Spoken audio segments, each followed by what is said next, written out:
we'll do is the last few things which are left in inflation, but these things are the most important things. These are the exam related things which the examiner would love to ask in the exam.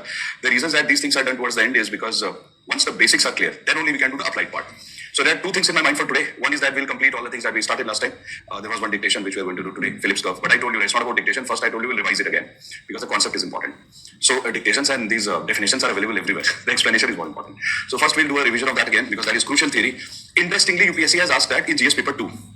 Which is not a part of GS paper 2, but they have asked it in GS paper 2. The reason being that the way the question was framed was, is Phillips curve applicable for a country like India? And in that context, they asked that question in GS paper 2 because I told you last time that if somebody says that let the price rise, it doesn't hurt me, it doesn't hurt you. But a person who is earning, let's say, a very low level of income and they're not able to save a lot. For them, if the price of the milk rises by 2 rupees also, it hurts because they will have to make sacrifice. And India is a country where you have so many varieties, layers of population with different type of income. So definitely it will hurt somebody. So UPSC asked this question in GS paper 2 saying that if the inflation rises by a small margin also, what are the safeguards that India has created for social sector benefits of various layers or stratification of the population. So there are various layers of population, the low income group, the middle income group, high income group. So what are the safeguards or safety nets created by the government? So do you see how application of GS paper 3 was asked in GS paper 2? Because social sector initiatives are a part of GS paper 2. And this social sector initiative could be anything, health, education, but for the first time, inflation related benefits was asked for the first time in GS paper 2. These are some innovative things that UPSC does. Not many could understand, but actually it was Phillips curve which was asked in GS paper 2. So that's why I thought that will take a little more time, maybe 10-20 minutes more, and then we'll complete this. So that's the first thing in the mind. And there are a couple of more things like hyperinflation, etc. Now, I don't feel that they will ask hyperinflation next year, etc. The reason being that we are not suffering from that. We, as in not India, nowhere in the world they are suffering from hyperinflation. That phase is gone. But then UPSC has a habit. First, it lets a few concepts settle down. So if something will happen for 2 years, they will not touch that question. They will not say anything. All of a sudden, you will see a statement in the exam saying that in last couple of years, the world witnessed huge chances of hyperinflation. Why? So that is what, there are some friends in our life, special friends. So if something goes wrong, they will not speak at that moment. They will wait. They'll wait for 6 months, 7 months, 8 months, 10 months. Yeah, he knows it is so innocent. He says, yes, sir, I know. And after 10 months, they'll dig out that past and they will say, let's have a discussion. The day it happens, trust me, very dangerous day. Right? Experienced it, especially you would have experience for sure, right? He says he has experience of everything. So, some kids. Similarly, this thing happens in the economy also. This things happen in UPSC also, right? They will dig out the past, something in the past, like 2 years, 3 years, 4 years. In the name of current affairs, they'll keep on asking you these questions, which is what is the syllabus? Almost literally everything. So, that's second part that we are going to do today. So, hyperinflation related concept. Third is stagflation. Because currently we are experiencing a threat of stagflation. This threat has been there since last 3 years. And so many countries in the world have already suffered from stagflation. And they are saying that India, you are next. So I hope that India doesn't suffer from it, but very difficult to know whether we will or not. Yeah, so that's one thing we'll do today. Then I have one interesting thing in mind, which is related to Monetary Policy Committee.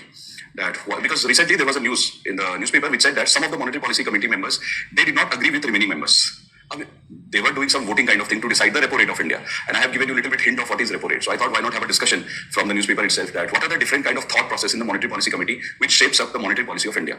So we'll study Monetary Policy Committee today, 50% of that. The remaining 50% is banking. Because the first 50%, it fits with our lecture, which is called as inflation. So that we are going to do today. But then there is something more, which I was analyzing the paper almost. This is a continuous process. We analyze the paper almost like every second day, just to see if there is something which we missed out in the previous analysis. This year something caught my attention. And that thing is exchange rate. Exchange rate, because rate of exchange is again in the news. If you read newspaper, you'll see, oh, rupee falling, value of rupee not good. There is a huge connection between exchange rate and inflation. Direct connection is there. So when I was looking at the questions again, when I was framing the MCQs for you, I could clearly see that almost like huge number of questions had an overlap between inflation and exchange rate. So then I thought that if I take that entire set of questions out, what will be left to discuss? Simple things then, how many commodities are there in WPI basket? I mean, this is not the reason you are in the class. Because you even know it, how many commodities are there in WPI basket, CPI basket. That would be a huge wastage of time.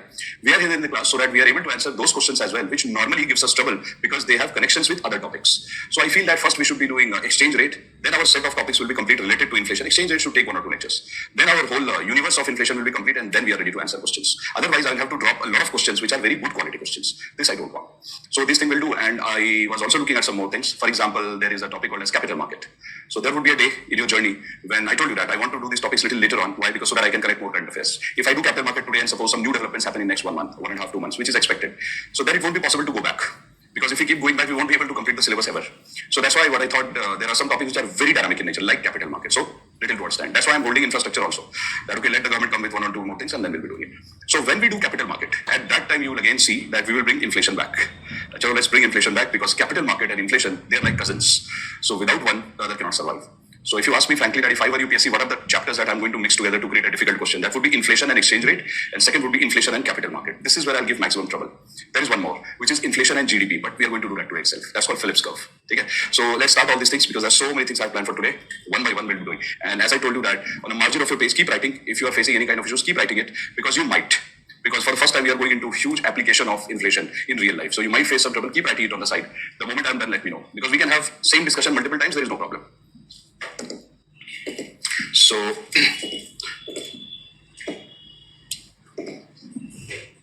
let's start with a very simple thing. Normal. That incomplete dictation part which we cannot do.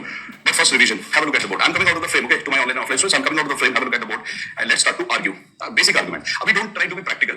For 10 minutes, let's be theoretical. We'll become practical in some time. So suppose that I ask you the same question that the price of this water bottle is 100 rupees. You are the manufacturer of this water bottle. Now you are selling it normally at 100 rupees. Just think about it. You are appearing in mock tests, like 20 mock tests, 30 mock tests. In every mock test, you are getting a score of 40%. Will you be happy? That's not progress. That's stagnancy.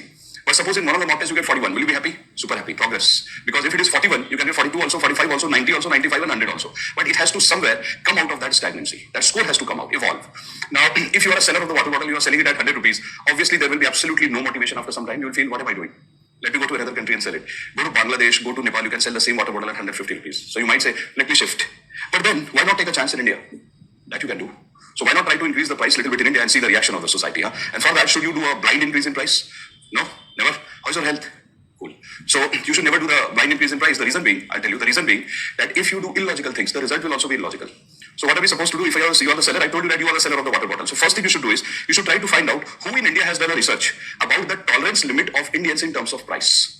So then you will find there is an answer. The answer is RBI. RBI has done a research through behavioral economics, which is that they studied the behavior of the people. They conducted survey. They went from house to house, people to people over a long period of time. And they have published a result. In that result, they have mentioned that all these things that we are talking about will be valid till 2026. So they have done the research, which is going to be valid till 2026. And in that research, RBI has mentioned, listen to it carefully guys, RBI has mentioned, if the price of something is 100 rupees, for example, RBI says, if it is increased by 4%, which means up to 104 rupees, RBI says, people won't react much. This is the tolerance limit of Indians based on the economic condition, income profile, and behavior. So they are saying that roughly 4% is the tolerance limit. But if the price rises beyond 4%, like 5%, 6%, RBI says dangerous. And the moment it touches 6%, RBI says, the Indians will react. Indians will not forget you, and they will not forgive you. Which means they will definitely change the water bottle. And then RBI also mentions that this is not forever. RBI says that according to their research, it is valid till 2026 because it is just based on survey. So RBI says that maybe later on after 2026, the tolerance limit might increase. Because income will increase and people will have more paying capacity. So they say that it really doesn't matter. But then till 2026, this result will be valid. Which means that whenever they do this kind of research, normally they do it so that they are able to find out the behavior for next 10 years. When was the research done? 2016. And they are saying it will be valid till 2026, 10 years. But every 5 years, they do a review that whether our research is changing or is it going to be intact. So they have said currently that no, it will be valid for 2026. And every country in the world does that. See what is the use of this. You are the producer, you are the seller of the pen, huh? Or you are the seller of this water bottle. Oh, by the way, I see Harsh after a very long time. What happened to you? You were so regular. I hope you are watching the videos. So there is this water bottle, 100 rupees the selling price from your side. Now you read this RBI research and see how you are going to utilize the situation in your favor. What will you do? You will increase the price of the water bottle by 1 rupee. So what will be the price? 100 rupee water bottle, 101. So now you will collect 1 rupee extra per bottle and then you will watch the society. Now you understand theoretically and practically both, it really doesn't matter. If I can pay 100, I can pay 1 rupee extra also. You will not lose out much customers. In fact, the customers might react in an opposite way thinking that some more features might have been added. It's a good water bottle. Price has increased. Sometimes we value pricey things. So if something gives us, if somebody gives us this bottle for free, we'll start to doubt. Kuch to gadbad hai. There is something wrong here. There must be something seriously wrong with this bottle. The moment we start to increase the price, we start to feel very like, now this is normal. So the moment 100 becomes 101 after very long, we start to think, earlier it was 100, now it is 101 after very long. Yeah, it's okay, it doesn't matter. I'm loyal to this water bottle, so I'm going to buy. So 101 rupees, no reaction as per RBI. Even if some people drop it, it doesn't matter. So because if you lose out 10 people, from other 10 people you are earning 1 rupee extra. So it doesn't really matter. So now what you do is, you have got more courage. 2 rupees increase, 3 rupees increase, 4 rupees increase. After 4 rupees, halt. Now you are motivated. Why? Even if the price rises by 4 rupees, you are saying, it's okay, it's manageable. Why? Because you increase the price by 4, you didn't lose me, I'm your customer, you didn't lose me. So now what happens is, that the moment price increases up to a limit, which means it is called limited inflation. The moment it happens, now you are the producer and you see people are still buying your product. So what will you do? You will be happy and reduce the output, or you will be happy and increase the output. That's the natural reaction. The moment your marks increases by 1 mark, what do? You become so happy that you start to study a little more, thinking, yes, 1 mark has increased, I can increase 10 marks also. Isn't it? Motivates us, guys. So output will increase. When output increases, do you require more workers or less workers? Even if you require 1 more worker, that is called as employment increase, isn't it? Now, when employment increases, unemployment will come down. But don't you think that if you want to increase your output and you want to do it immediately because you are very motivated and you are looking for workers, the number of workers who are having the skill related to your business at a given point of time is limited, which means there is no unlimited labor for a particular skill. So in that case, suppose I'm the worker who has the skill to work in a water bottle factory. Do you think I'll come for free? And I'm working already for Bisleri, but you want me. So how do I join you? You have to offer me higher wages. Otherwise, I will not join you. So whenever you go to a worker and tell them that I want to hire you, I want to take you from another company to mine, or you are very skilled, can you work for me? They will immediately tell, increase our salary. So what will you see? You will see these kind of things. Ab dekho, UPSC is very smart. That day I didn't tell you this, we just did the basic, but today I'll tell you. UPSC is so smart that UPSC has hardly asked a question which is related to inflation and unemployment. What they have done is, they know what is Phillips curve like this. So what they do is, they will tell that, okay, whenever something is rising, put a positive sign. See the way UPSC creates question. Put a positive sign there. Output rising, positive. Employment rising, positive. Unemployment falling, negative. Why something is falling? And then wages rising, positive. Now fix this. This is called rise in price, which means inflation. So now have a look at the board and please answer a question to my online and offline friends. Have a look at the board. Can you please tell me what is the relationship between first point, inflation, and output in our story?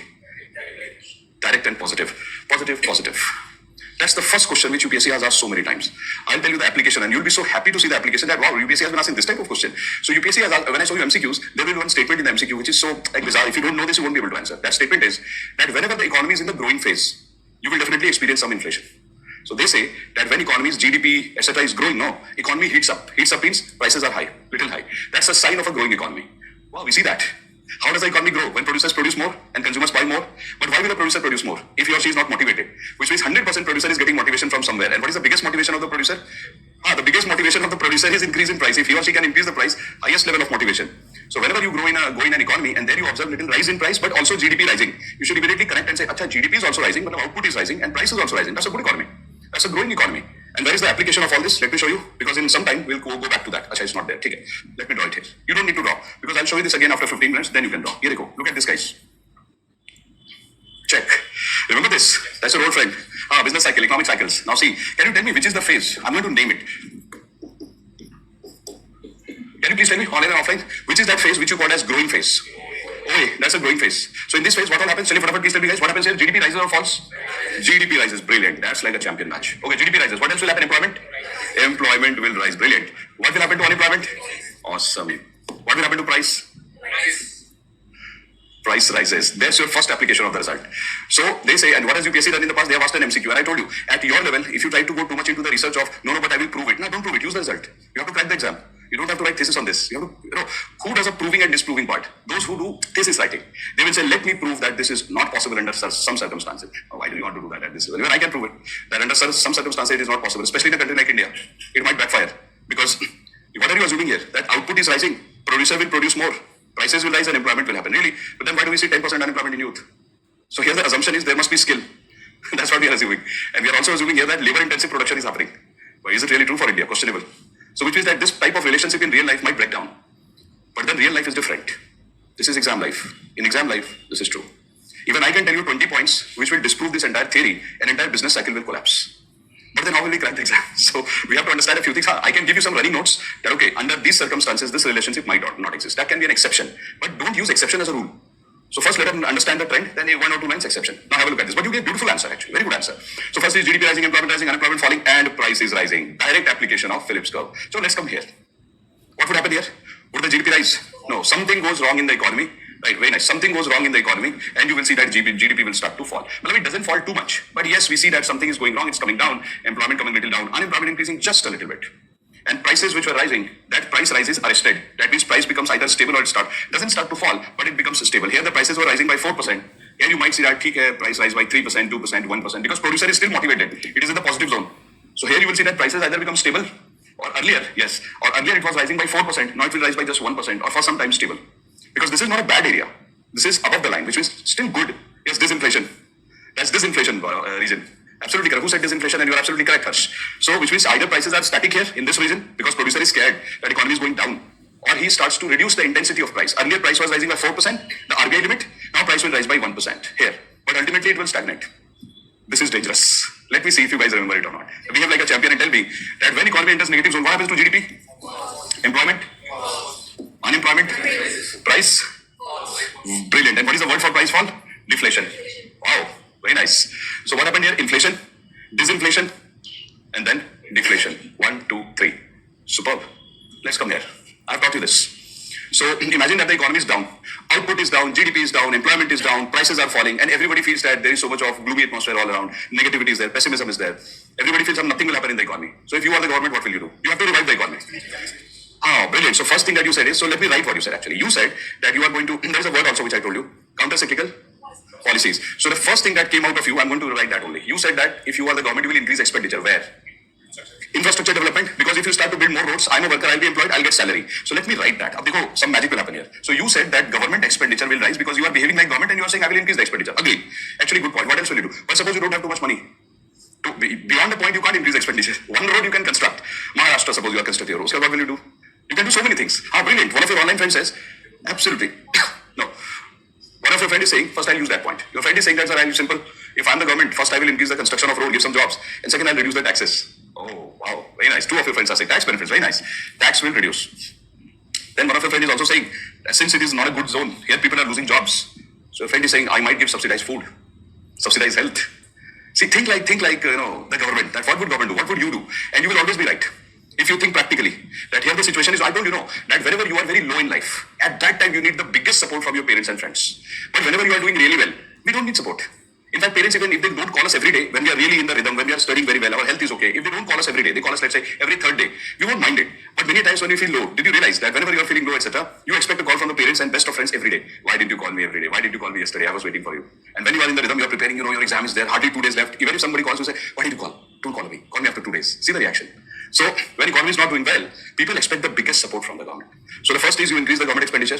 Ideally, you should not do it. You are the government, things are not okay. Why should you spend? But if you don't spend, who will come and help? Fifth, your entire population will be wiped out. So first you do government expenditure, second you reduce the taxes, and some people who deserve subsidy, like during COVID, government started to distribute more food grains, 5 kg extra to everyone, without even asking a question. That's a good thing. We should do that. So subsidy is increased. What are these policies called as? Expansionary fiscal policy. Brilliant. These are all fiscal policies. Expansionary fiscal policy. Wow. You remember all this. Shows that you have revised. Now, she was saying something. Your friend was saying, but sir, don't you think that we should also give little more money to the business community and the society? So that animal spirits are revived. If you give more money in the hands of the society, I get more money, I'll go to the market and spend. Similarly, if producers get more money, they will go to the market and they will produce. So which means fiscal policy is not the only policy which will help. What policy will you follow first? Which monetary policy? Expansionary monetary policy. Because you need quick results here. The economy is in deep danger. The condition is not very good. So when condition is not very good, you need to put the economy on life support. And the life support is expansionary monetary policy. And what do you do in expansionary monetary policy? The first thing that you do, very simple, reduce the rates. Repo rates. Reduce the repo rate, every other rate will come down. I'll teach you that later on when I teach you banking. I have to teach you currency, money supply, all these things I'll teach you. But for now, please understand, reduce the repo rate, all other rates will come down, which means people will take easy loans, etc. So yes, this is called as expansionary monetary policy. And I've taught you quite a lot of things under expansionary monetary policy, CRR, SLR, repo rate, bonds, open market operation, qualitative, quantitative. You can actually use all those things. I have just written one, but you know that there are two types, qualitative, quantitative. Use both qualitative and quantitative. First use qualitative, simultaneously use quantitative because economic condition is not good. Here you can use qualitative to revive. But you will have to use quantitative also because economic condition is very bad. So what are the two things that you use? This is called expansionary, this is called expansionary, which means when the business cycle is low, you are expanding more. You are spending more money. That is called counter-cyclical policy. So counter-cyclical policy is that you are going against the cycle. That's what you do. How does Phillips curve help us in all this? And by the way, what is this called as? So all these things that you did, you see, you are doing all these things here. What is this method called as? Counter-cyclical is fine. But this is called as inflation. This is called as disinflation. This is called as deflation. Why did you do these things here? Q curve. What is the reason of doing all this here? So that economy goes back to normal. So whenever things are recovery, brilliant. Very good, Manu. So whenever things are, you give the right answer. Whenever things are not well here, very bad condition. So what did you do? You did all these things. The moment you give an injection to the economy, this is antibiotic shots. Immediately economy will come here and boom. So this thing is used for recovery of the economy. And what is that recovery called as? Reflation. Reflation. So if somebody will ask you a question that what is reflation, you know how do you answer that question? You simply have to say that whenever GDP is down, business cycle is low, employment is low, unemployment is high, and economy experiences deflation, it is in this zone. We want to bring the economy here and then take it to the positive zone. How do you shift the economy from here to here? Through these policies, counter-cyclical policies. So you will write counter-cyclical CCP. When you follow CCP, this situation will turn into this. And ultimately we will go up to this line. Economy needs to cross the line, which means this policy has to be continued for a long time. Then economy will get a push and cross the line. This policy which is followed when economy hits this phase to take it out is called as reflation. So all these things together can be called as counter-cyclical policy or reflation. You can use either of the terms. But reflation is specifically used only for situation below the line. Counter-cyclical policy word can be used both here and here. I'll give an example. So suppose GDP is very good. Employment is very good, unemployment is low, prices are rising. Do you think government will interfere here? Do you think government will come and say, let me help the society, give me subsidy food? No, nothing will be done. In fact, government will reduce the subsidy and say, let me give less subsidy.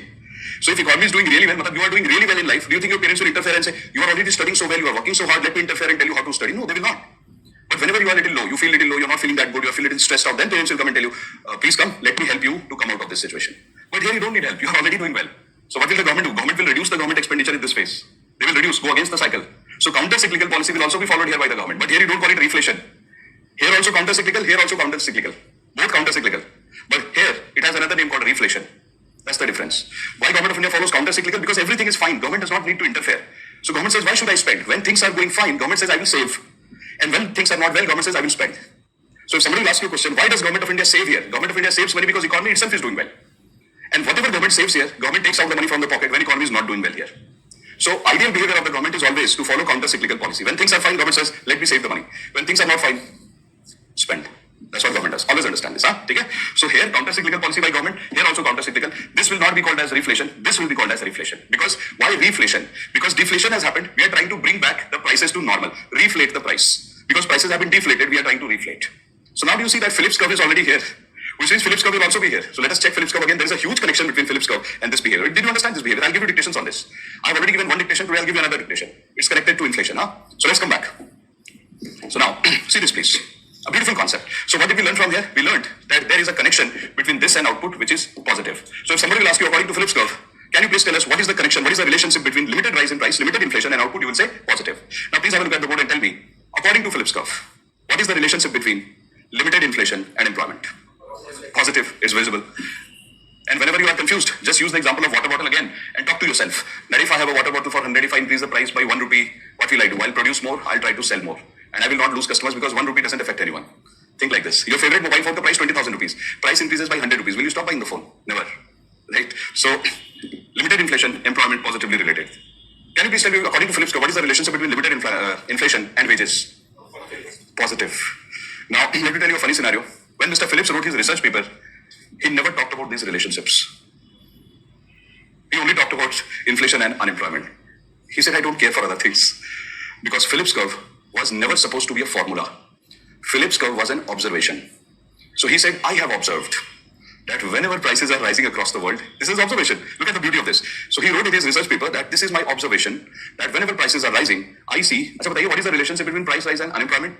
Negative, inverse. So he said, I have observed that there is a strong negative relationship between limited inflation and unemployment. And he says, price rise and unemployment are negatively related, which means inversely related. See what is he saying? He says, if you want to bring unemployment down, he says, if you want to bring unemployment down, you will have to tolerate a little bit of inflation. That's his strong result. And he says, so when somebody asked him, sir, is it a formula? He said, do you feel it's a formula? Because there is no equality sign. It's proportional. Whenever you write these kind of signs, so proportional to, related to, that's not a formula, that's a relationship. And there's a beauty of relationships. Relationships might hold, relationships might not hold for UPSC. Right, focus. Shivans, focus on UPSC. So this is relationship. What is a formula? A formula would mean this is equal to something 1 upon U. That's a formula. But Phillips stopped here. He said, no, it's not a formula. He said, I don't know what this is. He said, I don't understand. Because the moment it becomes a formula, it has to be true for all the countries of the world. But you understand it is not applicable to India, so it can't become a formula. In fact, I'll give you a stronger formula. So whenever a formula becomes universally applicable under all situations, then it becomes an identity. Then you put 3 qualities, 3 signs, and say it's an identity, which means under all circumstances, whether universe changes, whatever happens, you go to another galaxy, but this will hold. But he said, no, don't interpret it like this. He says, even I'm saying, I'm Phillips. I'm saying that this is a relationship. It might be true, might not be true. So I'm giving you this relationship, now be confused. Right? So that's what he did. He wrote a research paper. Aram he wrote in the beginning of the research paper, this is based on my understanding of the world. So I believe this relationship might be found. And full stop. Boom. And he leaves. So that's a problem, right? Why? Because he left the relationship in between. He deserted us. He did not conclude it. He simply wrote here, he said, now you interpret. Now you fight amongst each other. So there are many economists who do their PhD on this saying, I will disprove Phillips. He did not prove anything. What will you disprove? There are many people who say, I am with Phillips. So Phillips never proved anything. What are you proving? He himself said, no, I'm in between. And people are proving, people are disproving. Just use it as a result. And if you feel it's okay, use it. If you feel it's not okay, leave it. There are better things to do in life. So Mr. Phillips said, on a lighter note, it's a very different example. There are better things to do in life, leave it. So this inflation is inversely related to unemployment. What did UPSC do? UPSC, acha beta, you know all these things, no? Because everybody knows this. So UPSC said, I want to ask you, how did you reach here? So now UPSC started to ask these questions. What is the relationship between inflation and output? So UPSC asked this question in 2010. First they asked this question. 2011, they asked this question. 2021 UPSC mains GS paper 2, they asked this question. So one of the years I remember old question, I don't remember the year, but this question was asked before 2010. So when I was looking at all the questions of last 30 years, in a collection of PYQs, I saw pattern. And wow, every year they pick some relationship from here, and that becomes a question. And they don't even name Phillips curve. And they will tell you according to a popular hypothesis in general, based on observation. And sometimes they do mention Phillips curve. So we have to write all these things one by one. Are you getting this point? So let's do one result and then we'll write. Just one result.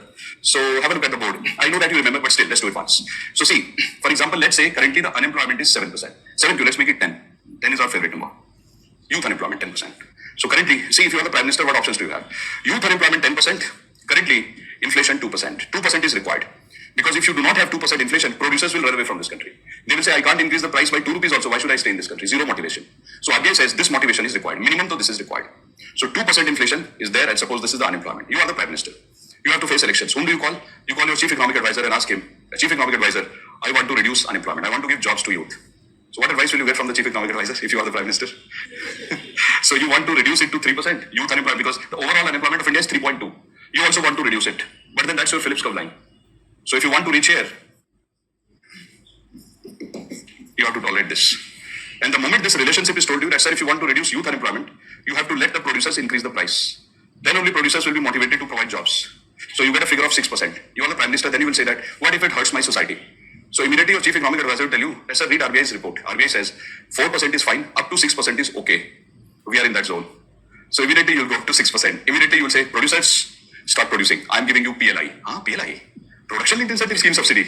So what does Government of India do? Government of India takes out money from the pocket and says, producer, take the money. So when the producer gets the money, production starts. Employment is generated. But mind you, what did I tell you? Government gave subsidy. When Government of India gives more subsidies, it's expansionary fiscal policy. It might lead to demand pull inflation. Because now there is too much cash moving in the economy. What has government done? From its pocket, release the cash. So the moment cash is moving in the economy, there is more cash, more cash, more cash. There might be a danger of inflation. So if UPSC will ask you a question that, if government uses too much of PLI, can it lead to inflation in the long run? Can. Possible. Will it lead to inflation? No idea. Can. Possible. Because under PLI, what are we doing? Subsidies. And I have taught you under demand pull inflation, increase the subsidy, danger of inflation. Because when Government of India gives subsidy, there is a danger. Why? Subsidy means cash comes out of government pocket and moves in the economy. In the economy, it go to anywhere. We don't know. But the moment cash is released, danger of inflation. So what does Government of India do here? One of the things, government says, I want to reduce unemployment. We have to tolerate inflation. So government says, don't talk to RBI. RBI will never help you.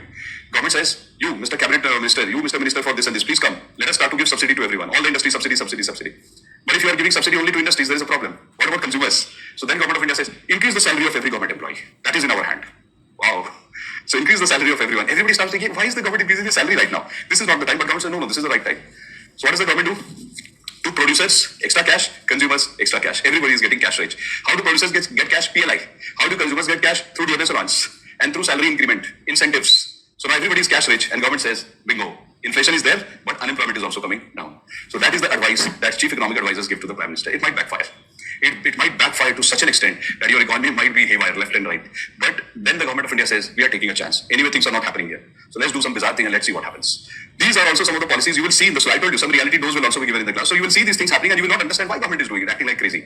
And when I teach you WTO, you will understand that giving subsidies like this to industries, direct cash giving to industry and saying, increase the production, increase the export. That is against the rule of WTO.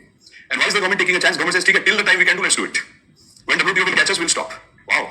So you understand the desperation. Something is happening. Something is happening there. And that something is because of this. That's your Phillips curve. So how do you represent Phillips curve? Like this. And what is this? Rectangular hyperbola. What is the formula of rectangular hyperbola? I have studied that in standard 10th. 11th mein? I thought in 10th only. It's multiply. So what's this? X into y is equal to, right k, right 1, whatever. So x is one thing, y is one thing. This is your x, this is your y. Cross multiplication. That is what you get. So you'll get, let's say, like this. Which means price into unemployment, 1. Cross multiplication. So whenever you get something like this, you get this graph. Why did I tell you that? Abhi, who knows UPSC? It just takes one line to understand.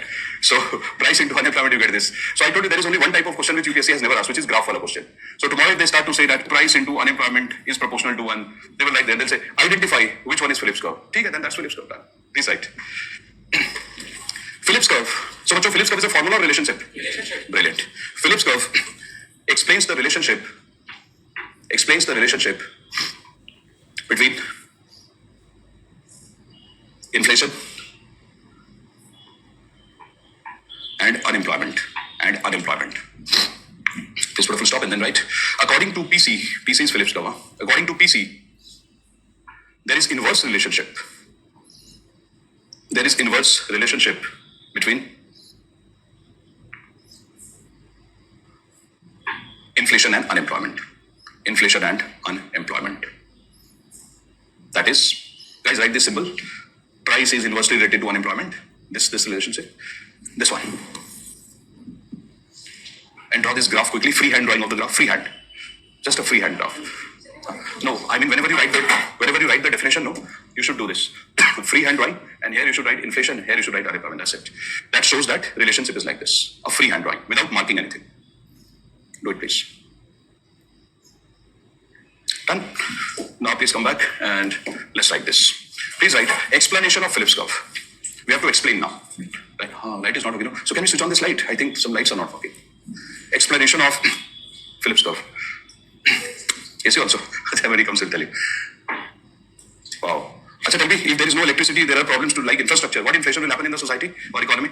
If poor infrastructure is there, like electricity low, AC not working, structural inflation. So in future, whenever there is a light problem, AC problem, there's a AC problem also. So what do you want to do with AC? Decrease that. Increase the temperature. They will help your friends. Thank you. So in future, whenever there is no electricity or lights are not working, AC is not working, something like this is happening, don't say that switch on the AC sir or switch on the light. Simply say structural inflation. I understand I have to change something. In future, will become practical also, right? If you are finding problem in your chair, you should simply say structural inflation. That's okay, fine. Structural inflation is also known as supply side. Cost push inflation is also known as supply side inflation. Brilliant. This is application. Good. Right. So now please write. Explanation. Let's write. Suppose there is a limited rise in price. That is mild inflation. Mild inflation. Yes, Manu, that is bottleneck also. Very good. That is mild inflation. Let's put a full stop. It motivates the producers. To increase the output. It motivates the producer to increase the output and employment. To increase the output and employment. In other words, unemployment, unemployment would decline. Moreover, to get more workers, the producer might have to pay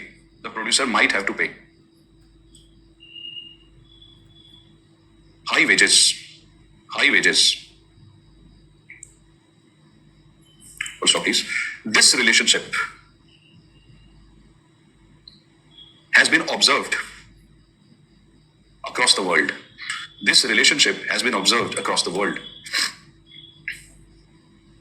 Which is captured in Phillips curve.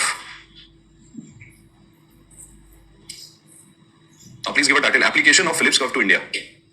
Very important part, Application of Phillips curve to India. The Phillips curve, which is captured in the Phillips curve. Application of Phillips curve to India. Guys, can you please tell me which is the biggest type of inflation which hurts us Indians?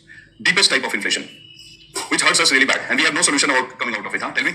Structural is the biggest one, along with cost push, which means supply side. Supply side is that inflation which really hurts us, and we have no idea how to come out of it. Either it is structural because infrastructure is not good, or sometimes cost push inflation because raw materials etc. are very costly. So we are really hurt by supply side inflation. When you are hurt with supply side inflation, can you use Phillips curve? Demand side is also there, but mostly because whenever demand side inflation is there, increase the repo rate, control it. But when supply side inflation is there, what rate will you increase to control? You can't do nothing actually. Price of onion rising, what will repo rate do? Roads are not working, roads are not there, electricity not there. What will repo rate do? No direct relationship. So India is deeply hurt because of supply side. Whenever demand side inflation happens, RBI controls it. Like after COVID, the inflation in India was roughly around 11-12% also. What did RBI do? Increase the repo rate. Within 6 months, inflation controlled. But we should not be very happy. Why? That inflation is controlled, demand pull inflation. What about supply side inflation? Even today things are costly and people are not happy. Let me tell you, go in the market and talk to people and tell them that don't be biased in terms of politics and give me the real answer. Are you happy? 90% people will say about other things I am. Because everybody is happy for something. But if you ask for unhappiness and ask them that, tell me one reason which makes you unhappy without any political bias, they'll tell you which prices of daily use commodities and stuff are under control. This is something which everybody says. Why? Pata hai? Because those people whose salary was 20,000 rupees earlier, they could save at least 5,000. They could save at least 2,000, 1,000. But these days they're not able to save. And they're saying that I'm not able to save because entire money that I take out is spent in the market. So that's why people are not happy for one thing. There are two things which are making people unhappy. As per my understanding, whenever I go out, I see these two things. One is jobs. Even if jobs are available, people are not happy because they are saying that quality jobs are not available. As per my expectation, I'm not getting them. That's one problem. Second problem, people are saying that hey, on one hand there is no job, on the other hand transportation is costly. So they're saying that is also very costly. So two things make people unhappy. But when you look at both the things, you see a connection. That is supply side inflation, which is hurting the society. If you look at Phillips curve, what is Phillips curve saying? Phillips curve is saying, and there you will understand the limitation of Phillips curve. See, look carefully. Phillips curve says, if you want to bring the unemployment down, you have to tolerate inflation. And what is the solution given by Phillips curve? How to create inflation in the economy? Release cash. Wait, which policy? Fiscal or monetary? Monetary. Release cash. Give cash. Giving cash is not fiscal. Giving cash is monetary. And how do you give cash here? You take the help of Monetary Policy Committee, RBI. Now you lower the interest rate. Because that's why I told you that today I will have to teach you Monetary Policy Committee. So whenever Government of India, from 2016, listen to it very carefully, from 2016 guys, whenever Government of India has to release more cash in the economy, Government of India takes the help of RBI. They cannot do it on their own. They have to go for Monetary Policy Committee meetings because it's a combination of government and RBI. And that has been decided in India that government will not act alone. Because when government acts alone, it disturbs the banking system. So a consensus was made. Today I'll teach you that before 2016, what was there in India? When government wanted to increase or reduce inflation, they acted on their own. They never consulted RBI. They used to say, we are the boss, we'll do what we feel like. But then RBI felt very threatened. RBI said, boss, what are you doing? I have decided not to print currency. I am reducing currency printing, and whatever money you have, government of India, you are distributing it. Then why am I not printing currency? Then what is the meaning of all this? So they said, we are confused. We want to do something, you are doing something opposite. Why do you do that? So now RBI and government reached a consensus that let's not fight with each other. Both are autonomous. So fiscal policy and monetary policy have to coordinate with each other. So what is the decision? Decision is create a monetary policy committee, a committee of experts, 3 members from RBI, 3 members from government of India. So RBI represents monetary policy, government represents fiscal policy. Both combine and conduct meetings. So every year they are supposed to hold 4 meetings minimum. But in India, minimum 4 meetings. But in India, they are holding 6 meetings every year, which is every second month. So for example, they hold a meeting in April, then May there will be no meeting. June there will be a meeting. So in 12 months are there in 1 year. Every second month meeting is happening. So 6 meetings will happen in 1 year. What do they decide there? They conduct a voting. In that voting, they decide that whether India should have more cash in the economy freely moving or India should reduce the flow of cash. So these days, these decisions are not taken by government or RBI alone. All these decisions are taken by keeping each other into confidence. So this is called as coordinated approach. And this has started in India since 2016, which was actually required. So now let us come back to Phillips curve. You will know what I'm saying. Now look at the board. Government of India is saying, I want to reduce unemployment. Okay, understood. Thank you. But then government is saying, for that I will have to tolerate inflation, which means government says, I have to release cash. But government says, during normal times, I can't start to give subsidy randomly. And frankly speaking, production-linked incentive is only meant for some companies. Not every company is getting it, so it really doesn't impact the economy that way. So government is saying, I want to release cash quickly. Can the government start to release cash without taking RBI into confidence? No. Now there will be a monetary policy committee meeting. In that it will be decided, let us reduce the rates in India. Keep the rates low. Wait, what have we done? We have followed monetary policy, which means every time you want to follow Phillips curve, you have to use monetary policy. So whenever you have to increase inflation, because high inflation would mean low unemployment, you have to reduce the rate of interest. Sometimes you want to do opposite.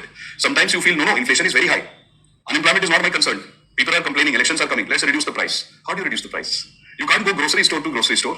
To reduce the price, what will you say? You will increase the rates. You will stop giving loans. Qualitative, quantitative, monetary policy. Again with the help of MPC. Wait, what are we doing? For everything monetary policy? For everything monetary policy? So in India, you are trying to use Phillips curve using monetary policy. It doesn't help. I'll prove it now. Look carefully. Suppose, bacho, see why Phillips curve is not applicable to India. Then we will write it in literature. That's inflation and that's unemployment. See. Suppose currently, this is the level of inflation. Unemployment is 3.2% and inflation is 8%. Look carefully at the board, please. Inflation is 8% and unemployment is 3.2%. Immediately, monetary policy committee meeting happens. How many members are there in MPC meeting? 6. 3 from government and 3 from RBI. Meeting has just happened. In that meeting, it was decided this is okay, and India is boasting about it. Can you believe it? India is saying this is very good in a big country like India, and I agree that okay. Just by looking at numbers, I said, okay, it's okay. Now India is saying inflation is around 8%. So India says, let us reduce it. When you reduce it, what will happen? This will increase a little bit. So how does India plan to reduce it? To get the funny scenario, India says, I will increase the repo rate. So rate will be high.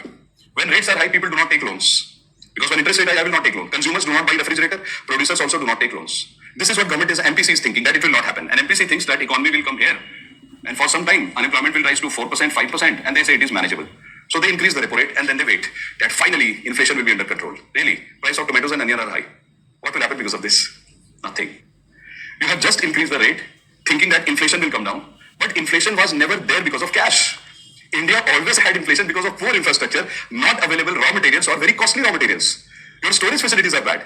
So even if you increase your repo rate, it really doesn't bring down inflation. You keep on waiting. Yes, finally I have increased the repo rate, inflation will be down. It doesn't happen. What happens because of this? Opposite happens now. Your rate of interest is high. The business community says, acha, rate of interest is high. Don't invest. And there will be job losses. So now 2 things will happen. Economy will be here, which means inflation will not come down because this inflation was never because of cash. This inflation was always because of tomatoes, onion, potatoes. Stop. These prices were high. And what is government doing? Increase the repo rate. Increase the repo rate.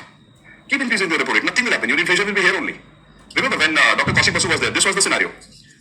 So RBI governor was increasing the repo rate. Real example. Increase the repo rate, increase the repo rate. And he said, I'll control everything. Nothing happened. Inflation was here, unemployment happened. and economy moved towards disaster. An entire global community said, wow, India, you have entered policy paralysis phase. So can you believe it? The person who predicted global financial crisis before actually it happened, nobody else could do that in the world. That person also could go wrong in inflation. So who are we? It's very difficult. So what is the mistake that he made? The mistake that he made at that time was that since he was the RBI governor and there was no connection between government and RBI, both were acting separately. So he said, in my power, I cannot control fiscal policy. He said, how will I control fiscal policy? Can I control administrative policies? He said, no, I can't. The only thing I can do as RBI governor is I can control repo rate. So he was trying his best what he could do. At that time, it was felt that which government had created something called as Monetary Policy Committee, where is integration of government agencies as well as RBI. That was missed at that time. And then through stories, I was trying to mildly tell you something that when Dr. Kaushik Basu and Dr. Rajan started to work together, then we got the results, which means government and RBI working together. That is required. Why? Because if they don't work together, this will happen. Did you understand what just happened? So here the inflation is high, unemployment is low. So government of India said unemployment is anyway good. Let us try to reduce inflation. To reduce inflation, they increase repo rate. When you increase repo rate, investment will come down in the economy because business community will say, let me not invest. So when business community does not invest, unemployment happens. So your economy has moved here. But why was inflation 8%? Was it because of extra money in the hand of the people? No. It was because of tomato, onion and potato. So when you increase repo rate, your inflation remained at this level only. It did not come down. And what happened is opposite. Unemployment became 5%. That's India. So if you try to use Phillips curve in India, welcome aboard. This will happen. Your friend is saying, yes, sir, this type of situation we have seen in the previous lecture called as skewflation.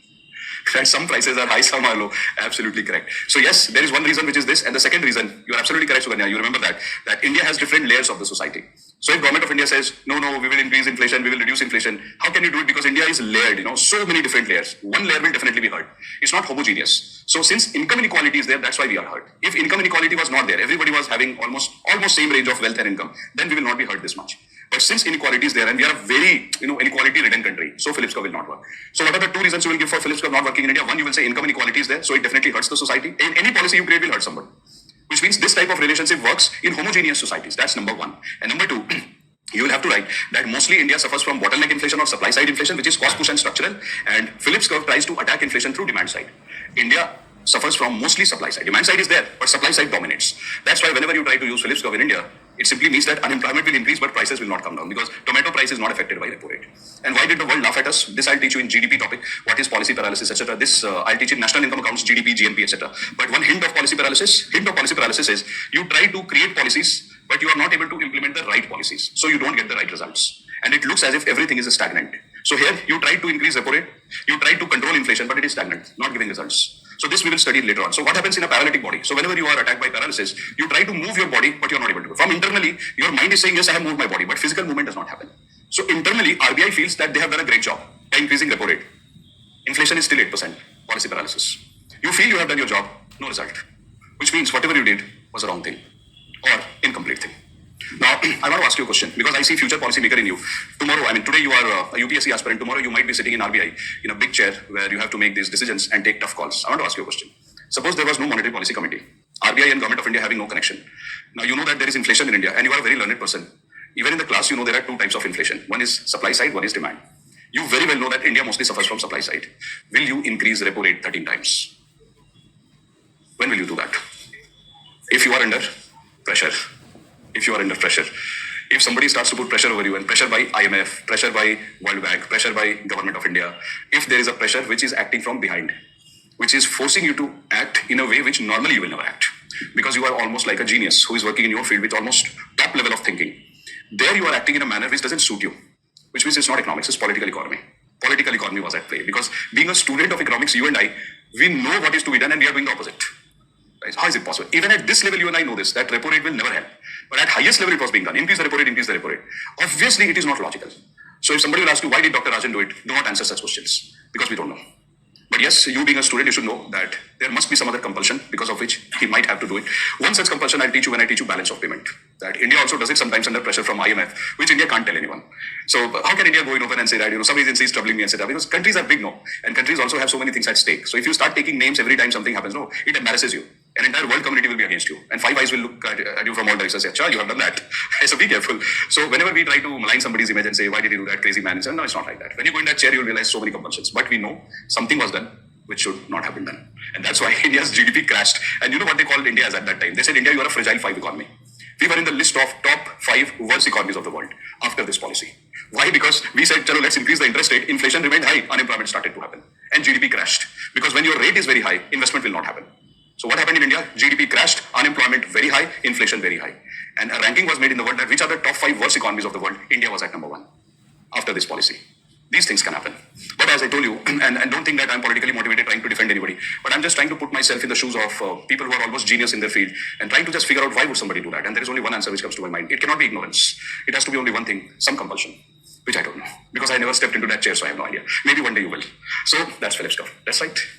By the way, last year I didn't do this because I didn't feel the need. This year we are doing this because again we are very close to this situation.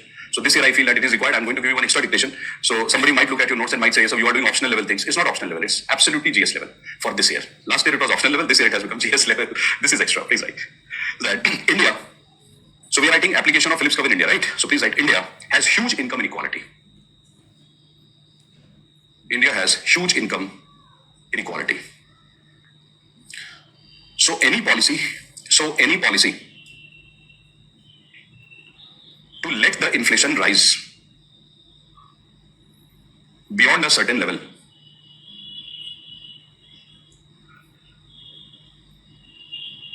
might hurt the economic well-being of the vulnerable population. Guys, can you name one section of the society which is very vulnerable? Antyodaya? Yes, vulnerable population like, please write like, always give examples in the exam, like Antyodaya. And what is the meaning of Antyodaya? Poorest of the poor. Yes, the bottommost, right? Right, Shekhar? Poorest of the poor, like Antyodaya. Please put a full stop. Change the paragraph, guys. And now please write something which you already answered in a very nice way, that India mostly suffers from cost push and structural inflation. Cost push and structural inflation. That is supply side inflation or bottleneck inflation. Supply side inflation or bottleneck inflation. In this situation, the use of monetary policy is not very effective.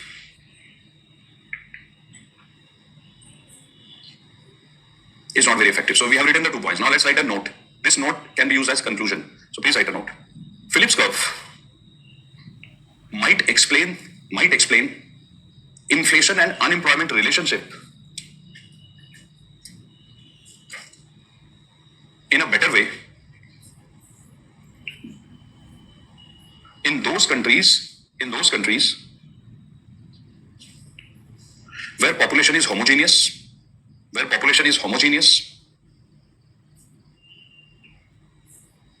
and economy mostly suffers from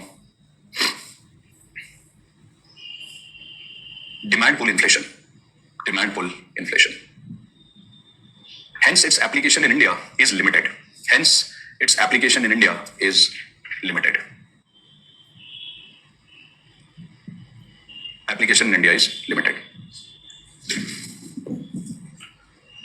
Full stop, please. There is one extra thing again, which we are doing this year. As I told you that there are a few things which I am bringing new for this year, which is important based on the newspapers that I have read. It is related to Philip's curve only. So please write short note. Please write a short note on economic sacrifice. A short note on economic sacrifice based on Philip's curve. So I was reading one article by Dr. Rajan only and Dr. Geeta Gopinath. They wrote this article last year. They have written articles like this so many times, but last year they wrote something which caught my attention. It was the end of last year, where they talked about this sacrifice. So I thought that Government of India also reads all these things a lot, and UPSC people who make question paper read these things. And I have seen that whenever Dr. Rajan or Geeta Gopinath, when they write some articles, some of the normal articles are picked by UPSC and they ask indirect questions from there. So there is one sacrifice which they're talking about. Explicitly, they explained it exhaustively for India, and they said, India, you decide. So let me tell you the sacrifice. You already know it, but let me just point it out again to you. Draw this picture, please. Freehand drawing, inflation and unemployment. See this. Now guys, let's say our unemployment, currently youth unemployment, YUE is 10%. Inflation currently is, let's say, 3%. Like normal. What is the sacrifice they are talking about? Now they are saying, Dr. Rajan and Dr. Geeta Gopinath, that India, cheer up, be happy, because now you have monetary policy committee. And when I was reading these articles, then I realized, my intuition became more stronger that whatever Dr. Rajan did at that time, it could not be his own free will. Because a person who's writing these articles and he acted in an opposite manner when he was the RBI governor for some time, it cannot be his free will. It is not possible. But I don't know really, so I should not comment on that. So, beautiful article written by Dr. Geeta Gopinath and Dr. Rajan that suppose youth unemployment in India is 10%, and they are saying that inflation in India is 3%. So they are saying, as a society, India should introspect.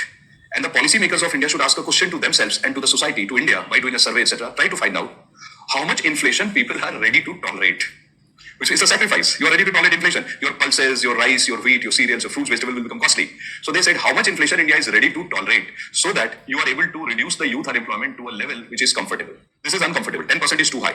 So they are saying that if you want to reduce youth unemployment, let's say you want to bring it to 4% level, which means reduction by 6%. If you want to reduce youth unemployment by 6%, you have to make sacrifice. What is the sacrifice? Tolerate the rise in price. You have to tolerate that pinch of rise in price. So this price will rise. But then they want something. They said, India, mind you, this inflation will rise, and if it reaches this level where it becomes, let's say, 6% or 7%, and in future you want to reduce this inflation, it might not, because inflation is sticky in nature. Once it reaches there, once people have increased the price of their product, even if you tell them, even if you put a gun over the head of somebody and say, hey, sorry, we'll let you increase the price of the water bottle, now please reduce it, because everything is fine in the society, please, they will not, because inflation is very sticky in nature. So they said, India, you be ready, you decide whether you are ready to achieve this by sacrificing peace of mind through inflation. So once you increase inflation, they are saying it might happen that your youth unemployment might come down. But then at what cost? This is the cost, which means 3 to 6, it has increased. No. So this 3% extra inflation is the cost the society pays. That's the sacrifice they're talking about. They said, are you ready to give this sacrifice, pay extra money so that your youth can get employment? If you are ready for that, go ahead and do it. But keep it in mind, once inflation reaches here, it will hurt you because it has a tendency not to come down very fast. Increasing is very fast. He said one day it can increase. Coming down might take 1 year or 2 years. In that time, mind you, you have a population which is Antyodaya population. Think about it and act in a logical manner. So they are saying that should a society sacrifice this much of peace of mind through inflation to achieve this? That's the question he says. That's the question Dr. Rajan and Dr. Geeta Gopinath are saying that we will never decide. You decide India based on your policymakers. So they have left it open and they have given warnings. That's what the smart policymakers do. They will give you situations, they will tell you all the sides and they will tell you, India, you are mature, you decide. Similarly, I'll do the same thing. I'll tell you, you guys are mature. You decide what answer you have to write in the exam because there is no right answer, there is no wrong answer. If you feel that India should do this, make sure that you also write in the exam that there is a danger in doing this, that once price rises, it becomes sticky and it might be possible that the price might fall after a very long time. It might hurt the society. So if you are doing this kind of behavior in India, make sure that for Antyodaya group, you create safety nets. You provide them free electricity, water, health facilities and food. Then you might think of this. But then if you start to provide everything free for a very long time, fiscal deficit will rise. Government's borrowings will rise and it might disturb the economy. So please think very carefully, Indian policymakers, before you make this sacrifice because it might be permanent. That's what Dr. Geeta Gopinath and Dr. Rajan said. So we are going to tone the language down a little bit and make it suitable for exam. Because in exam, you can't write these high funda things. You have to write normal things so that examiner is not confused. Please write. Yeah. But then I told you Antyodaya group that you have to think about that. So just because I can tolerate 2 slaps. So guys, if you slap me on this side and this side, I can tolerate it, no problem. But if you keep slapping, inflation is there to stay. If you keep slapping, what will happen? I might have to visit a dentist along with a physician also. That's the problem. So yes, it is tolerable. But then we don't know that inflation will stop here or go to 7%. That we don't know. Please write. You guys are very innocent. With slap you understood, no? And with numbers you did not. Very nice. So please write. We are focusing on maintaining inflation to 7%. There are many countries like. I will see that. Abhi iske baad. Please write. According to experts. So we are writing that sacrifice wala point, right? Under that short note on sacrifice. According to experts, inflation is sticky. Inflation is sticky in nature. Example. Once the menu price changes, where do you find the menu price? Hotel, cafe. Once the menu price changes, that is increases, or there is increase in wage and salaries. It becomes sticky. And reducing them generally becomes difficult. Change the paragraph, please. So guys, understood the paragraph, no? Very simple language. We have to write like this in the exam only. That it is sticky. Now change the paragraph and please write. Ultimately, the society and economy have to decide. The society and economy have to decide the quantum of inflation, they are ready to tolerate.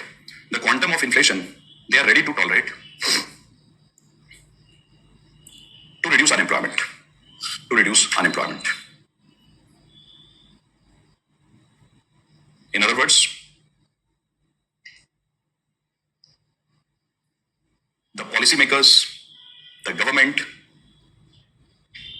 in other words, the policymakers, the government, and the society, have to collectively decide the sacrifice they want to make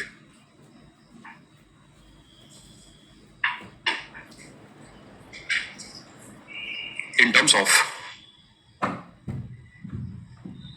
unemployment to achieve price stability. Please put a full stop, guys. Easy? Okay? But don't you feel that you'll have to revise it at least once? You have to. So at the end of the day, during your bedtime, just spend normally you spend half an hour, which I told you, but today you should spend roughly around 40-45 minutes. Because today there is more literature. And I told you these are application-oriented things. It could not be taught in the first lecture. It was not possible. It has to be taught towards the end. Yes, we can call it as a bane of high working age population. But let me bring you back. Note it down, please. Remember, we are doing mild inflation. It's connected. So we have to do it now. So please note it down. Fatapat, then I'll tell you what this is. Very interesting thing. Types of inflation based on pace or intensity. This is important for prelims. Only one thing from here is important for mains, that is hyperinflation. Remaining everything here is important for prelims. And it has been asked 3 to 4 times in the prelims already. Questions are repeated. So first one is creeping inflation. Mind you, it's not creepy. It's creeping. There's a difference. Don't change spellings. It can change life. So please write creeping inflation. Less than 3%. To my online students, guys tell me, was the dictation okay or difficult? Manageable, language manageable? Yes. In GS papers, no, we don't have to write technical things. We have to write normal things. And whatever you mentioned, no, 1 or 2 doubts that you have mentioned, I'll take it up. Let me complete this. I'll dedicate some time for those questions. Types of inflation. First is creeping, which is less than 3%. It has another name. It is called mild inflation. And the second is called trotting. Trotting like 3 to 10%. This is called walking inflation. Third is galloping, 10 to 50% running inflation. Fourth is your favorite, which is greater than 50%. It is called extreme or out of control inflation. And you understand anything which is out of control, be it inflation, be it emotions, very dangerous. It leads to problems in life. Especially during UPSC preparation phase. One has to control. Anashekar, right?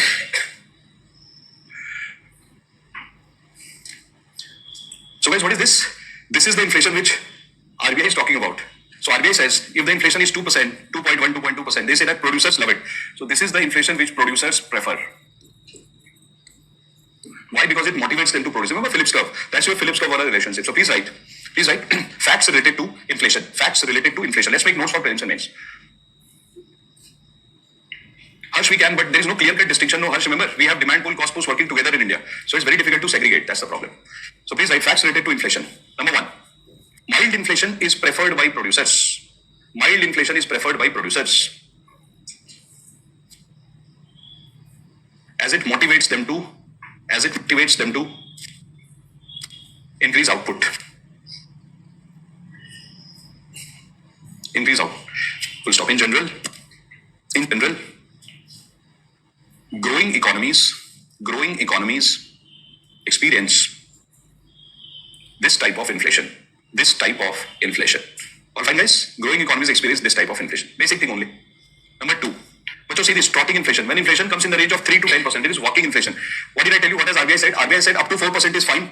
If you go up to 6%, you can control. The moment it touches 6 and crosses, difficult. What is this range? Trotting inflation 3 to 10.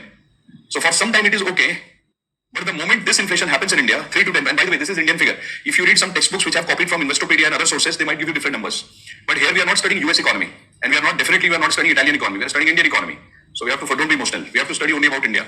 So what is India saying? India is saying for me, trotting is 3 to 10%, which means if economy enters into this range, whenever inflation is walking, whenever inflation is standing like this, then inflation says I'm walking. So whenever inflation is walking in the economy, RBI says, for some time we will tolerate.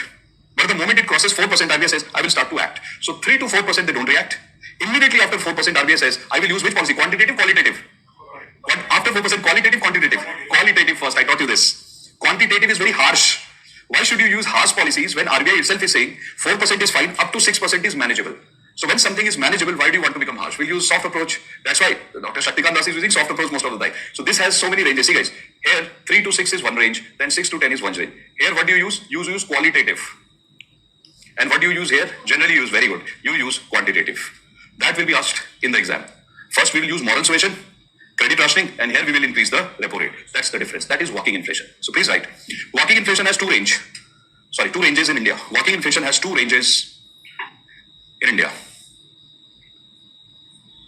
Two ranges in India. That we don't know, so India, that's the problem. India has both. Two ranges in India. By the way, all the things that we are talking about here, we are mostly talking from demand side. Because I told you, supply side, nothing will work. Supply side, you have another set of policies like reduce your dependency on foreign countries, create your own raw material, construct roads. Fifth, you will not write all this. Supply chain is capital expenditure. So supply side does not have a formula. It has to be a collection of so many things. Only demand side can be discussed on a digital board. So please write. What did we write? Walking? Two ranges in India. Number A, 3 to 6%. Please put a dash, hyphen and write qualitative monetary policy. I will tell you a shortcut to write. So qualitative you can write like qual MP and quant MP. Yes, write like this.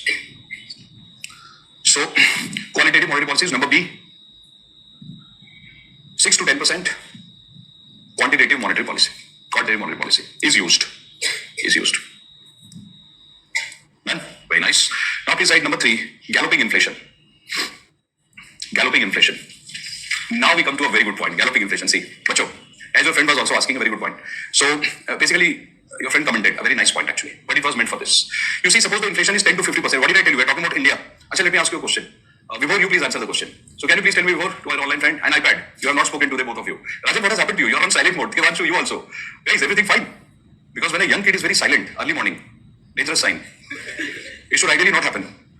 Right? So guys, come back. Suchita, you are also not speaking today. Harsh is still available in the class after, I don't know, maybe Stone Age. Right? You are here in the class after so long. What happened to you guys? And see, one of our friends shifted from online to offline. And he's saying I made a mistake. Okay guys, come back. Now please answer like the way you always do. You are very participative in the class, maintain that energy. So question for you. Now see, there is galloping inflation 10 to 50%. The question which I wanted to ask was, what type of inflation does India suffer from normally? India is a big country, right? India is a tropical country. Emotional, lazy, intelligent, smart. India suffers from everything. Now please tell me, what are the types of inflation that you find in India? Number 1, do you find demand pull inflation? Yes. Population is very high. Sometimes all of a sudden, if Mr. Amitabh Bachchan says that I want to drink cold drinks, entire India will say Pepsi. Pepsi will increase the price. So demand pull inflation, it happens in India. We go to Daryaganj Chandni Chowk and you Google the news and you try to find out what are the price of Diwali related or New Year related items which is being sold. Because a lot of people have gone to Daryaganj Chandni Chowk and Sadar Bazaar. Normally this year, the number of people visiting the market is more. That's why there is chaos in the market. They are saying that everybody is coming now. Thanks to the reels, sir. Because the people who make reels tell you precisely that this shop in Daryaganj Chandni Chowk is selling the candles for 2 rupees. Entire Delhi is there. But that candle wearer person is saying that how come is there so much rush here? 2 rupees I was selling, but now I'll sell it for 9 rupees. And everybody saying 9 is also fine because outside it is 25 rupees. So did you see demand pull inflation? 100% yes. So these bloggers and food are very difficult. Right, answer will come back now. So guys, demand pull inflation guaranteed. Now can you please tell me, does India suffer from cost push inflation? Yes. Without saying, obviously, right? Tomatoes, onion and potatoes, permanently you will find some problem there. Everywhere you find there. But that candle wearer person is saying that how come is there so much rush here? 2 rupees I was selling, but now I'll sell it for 9 rupees. And everybody saying 9 is also fine because outside it is 25 rupees. So did you see demand pull inflation? 100% yes. So these bloggers and food are very difficult. Right, answer will come back now. So guys, demand pull inflation guaranteed. Now can you please tell me, does India suffer from cost push inflation? Yes. Without saying, obviously, right? Tomatoes, onion and potatoes, permanently you will find some problem there. Everywhere you find problem. Pulse is always costly in India. Now third problem is infrastructure related problem. Obviously there is a problem. UPSC asked a question this time in GS paper 3. Storage is a problem in India. So we have 3 types of inflation in India. Demand pull, cost push and structural inflation, which is there is every type of inflation in India. Imported inflation, yes or no? Yeah. Yes. Costly imported items, semiconductors. So the moment somebody asks you a question, what type of inflation does India suffer from? Don't even think, just say every type. We have every type present, so it's simple. Don't even think. Whenever there is an option related to India which says all, just tick all. That will be your right answer. Come back guys. So the inflation in India, galloping inflation 10 to 50%, okay? Which means very high rate of inflation. Now it is India. So do you really believe it is only demand pull and cost push? If this much is the inflation, don't you think that RBI would have already controlled it here through quantitative and qualitative? But still if inflation reaches there, 100% it is a sign that now your demand and supply both are acting. Because it is not possible that only demand will become 10 to 50 and RBI will keep sitting and say, we are thinking what to do. No, they will not think. The moment inflation is touching 10%, it has happened last year. No, inflation was about to touch 7, 8, 9, 10%. Immediately RBI increased the repo rate. They didn't bring it down. For a very long time, they had kept the repo rate very high. Only after a long time, they reduced the repo rate a bit. This year, a few days back, it was supposed by RBI that they will reduce the repo rate. They did not. And the RBI governor has recently made one statement yesterday, that I believe inflation might happen. So he's saying that's why I will not reduce the rates. So guys, this galloping inflation, it is also called as running inflation. Now what is happening in galloping inflation? Whenever inflation is starting from 10, it becomes 10, 11, 12, 13, 14, 15, 16, it's running very fast. is increasing very fast. So RBI knows this. But why would we tolerate this? We are tolerating it because it is not only from demand, it is also from supply side. So if you are RBI, what will you do? You will increase repo rate. But if repo rate would control everything, then why would trotting become galloping first of all? Because trotting is up to 10, more than 10 is galloping. So the moment economy enters this range, all of a sudden it doesn't happen. It always happens from here to here. So that means RBI was not able to control because it is also having supply side problems. So what will RBI and Government of India do? They will come together and they will say, here, let us use contractionary monetary policy and contractionary fiscal policy. Both will be used here. Because the inflation is so high that the question is being asked that when inflation was already 10%, why didn't you do anything? RBI said we tried. In India, first we always try monetary policy. It did not work. That's why inflation is here. That means it is supply side also. So now both agencies will work together. These are the kind of questions UPSC will ask you that here, which measure will be taken to control? So mostly it will be both fiscal policy as well as monetary policy. Please write that in this stage, both in this stage, which is which stage? Galloping or running, in this stage, both contractionary monetary policy CMP and contractionary fiscal policy CFP are used. Contractionary monetary policy and contractionary fiscal policy are used. Right. And the last point, please write hyperinflation. Hyperinflation. Hyperinflation is a next level inflation. Please write hyperinflation. See, what is the another name for hyperinflation? It is also called as extreme form of inflation or out of control inflation. Government itself is saying, sorry, can't control. So please write. It is also called as extreme inflation or out of control inflation. Just a second, please. So, absolutely correct. One or two things that I want to tell you. So, don't worry, I won't take your name. So, one of our friend has just said that your friend, maybe he or she, suffered from food poisoning. That's why you could not attend the lecture. Totally agree because you are eating outside. One of your another friend who is online also suffered. Two of your friends, I won't name, but one friend wrote me a few days back and one is telling me now you suffered from food poisoning. These days it is happening a lot. So, if you are in Delhi, just be careful. So, don't eat out from the places where you have not tried the food earlier. Only go and eat out from the places where you already have taken the chance earlier and you feel it is safe. Only go to those places because your taste buds might motivate you during especially the festival time. And let me try out new type of food. Every new type of food would mean 2-3 lectures missed. So don't do that. Sacrifice. Remember, sacrifice. Unemployment and inflation.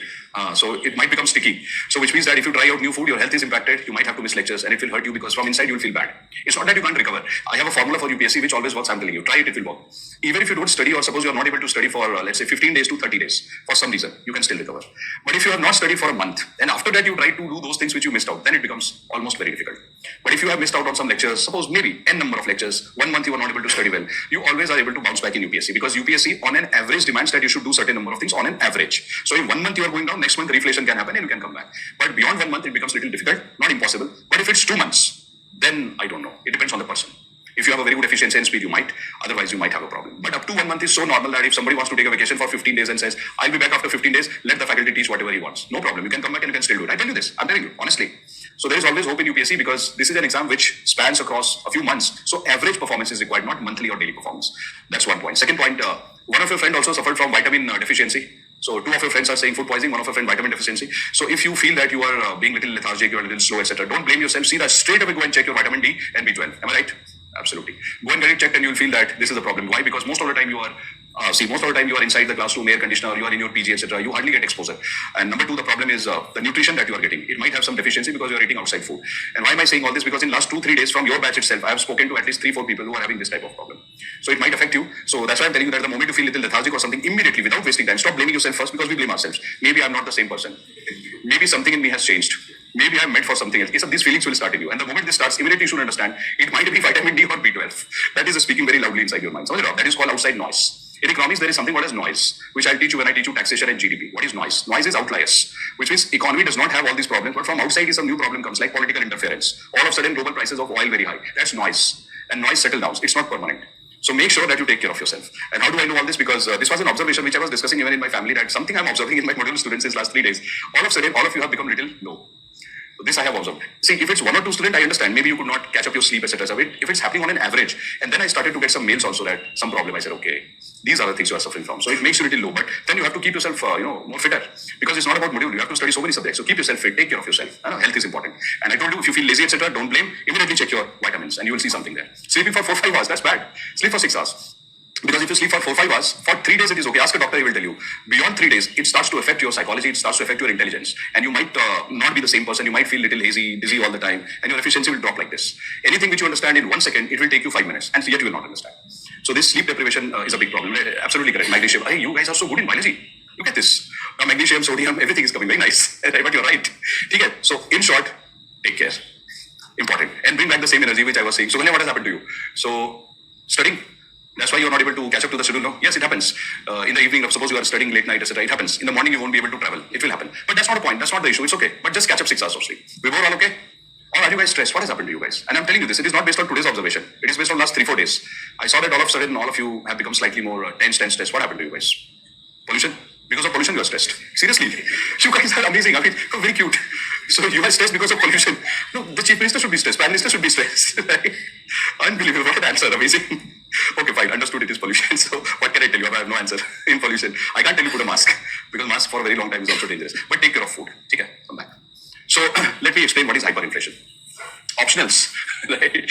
So, but optional is supposed to be like that. Don't worry, it will be complete. Hyperinflation. So did I give any dictation? It is also called as extreme or out of control inflation. Please change the paragraph and write. Generally, inflation rate above 50% is called as hyperinflation. Some of the important factors, continue writing guys. I'll explain this, don't worry. Some of the important factors leading to hyperinflation.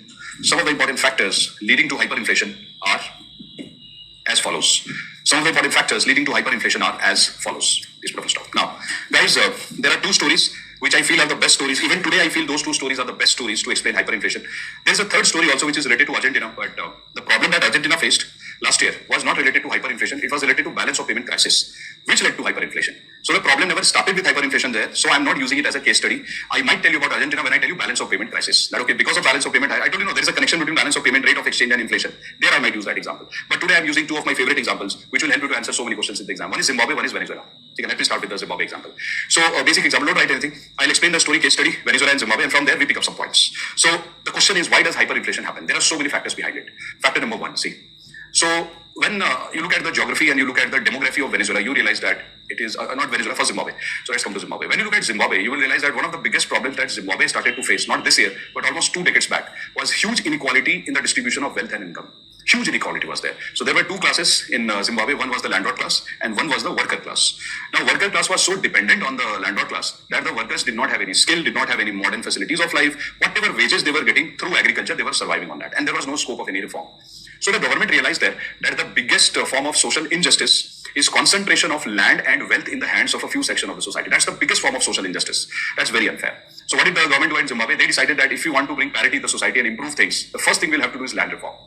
And you understand that land reform is not very politically, sort of popular because there is always a resistance related to land reform. Same thing started in Zimbabwe initially. When the government announced land reform, people said, oh, through land reform, you are trying to snatch away our land. Then the government said, no, it's not about snatching. What we are doing is we are doing land redistribution just at a very basic level, a minimum level, so that at least people come from this difference to this. That is what we are trying to do. So it was not very radical. It was normal only to avoid resistance. So yes, land redistribution started. The moment land redistribution happened, then there are many people in Zimbabwe, the workers, who got a small piece of land. Now the government called them and government told them that now you have land. So you are also a small landlord. So this is your agricultural field which you have got. Go and produce crops. So the people were very happy. And okay, now we have land, we can produce crop. And the government told them that you can produce a variety of crops because agriculture-wise, the geography suits for agriculture. There are many types of dry crops that can be done. So they said that no problem, we'll try. Now, what did the government of Zimbabwe do after doing this land reform? They got busy in a war with Congo. Right. So one of the hobbies of Zimbabwe is whenever they have free time, they start to fight war with Congo.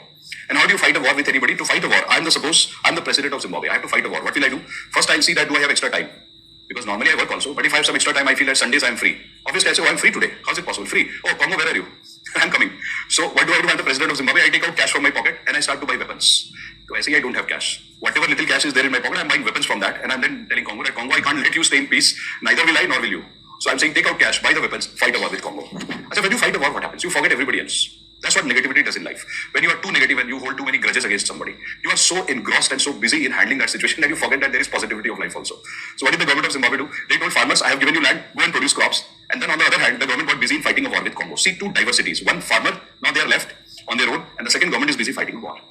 After some time, after 6 months, the government got a news. Look at the news now. Normally the price of rice in Zimbabwe, let's talk about rupee, because you can convert rupee into dollar into rupee. So let's say the price of rice in Zimbabwe normally was 30 rupees a kg. But after 6 months, the government got a news that the price of rice is 1,000 rupees a kg. And the government got a shock. They said, but we are busy fighting a war with Congo. How is it possible that price of rice will rise? Immediately somebody told the government, there is no production of rice this year. Government said, not possible. I gave land to farmers. Farmers must be working very hard. So So the government called all the farmers, summoned all the farmers, said, hey, I gave you land. Why didn't you produce? What happened? So farmers said, we didn't produce because you were not here. Government said, what is my presence? How is my presence connected to the farming that you are doing? So the farmer said, government, you are forgetting something.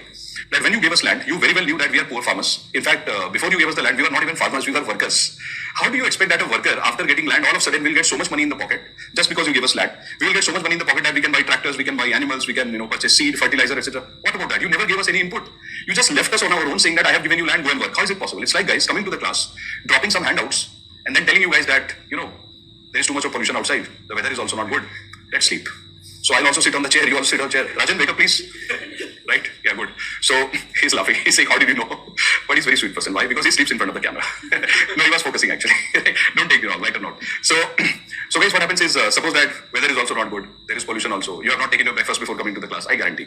So what happens because of that? We feel sleepy. I also feel very sleepy. So what we'll do is sit on the chair, sleep. You also sleep. And then at the end of the class, you'll say, sir, what about class? I'll say handout. Wow. So handout is like land. You give the land to everybody, and now you are telling the farmer, you have the land, go and enjoy your life. How? What about other things? What about the lecture? So the farmers are saying, oh, I don't have the input, so why will I produce? And farmers tried to contact the government, but government was out of reach. So what did the farmers do? Farmers said, when the government comes back, we'll talk.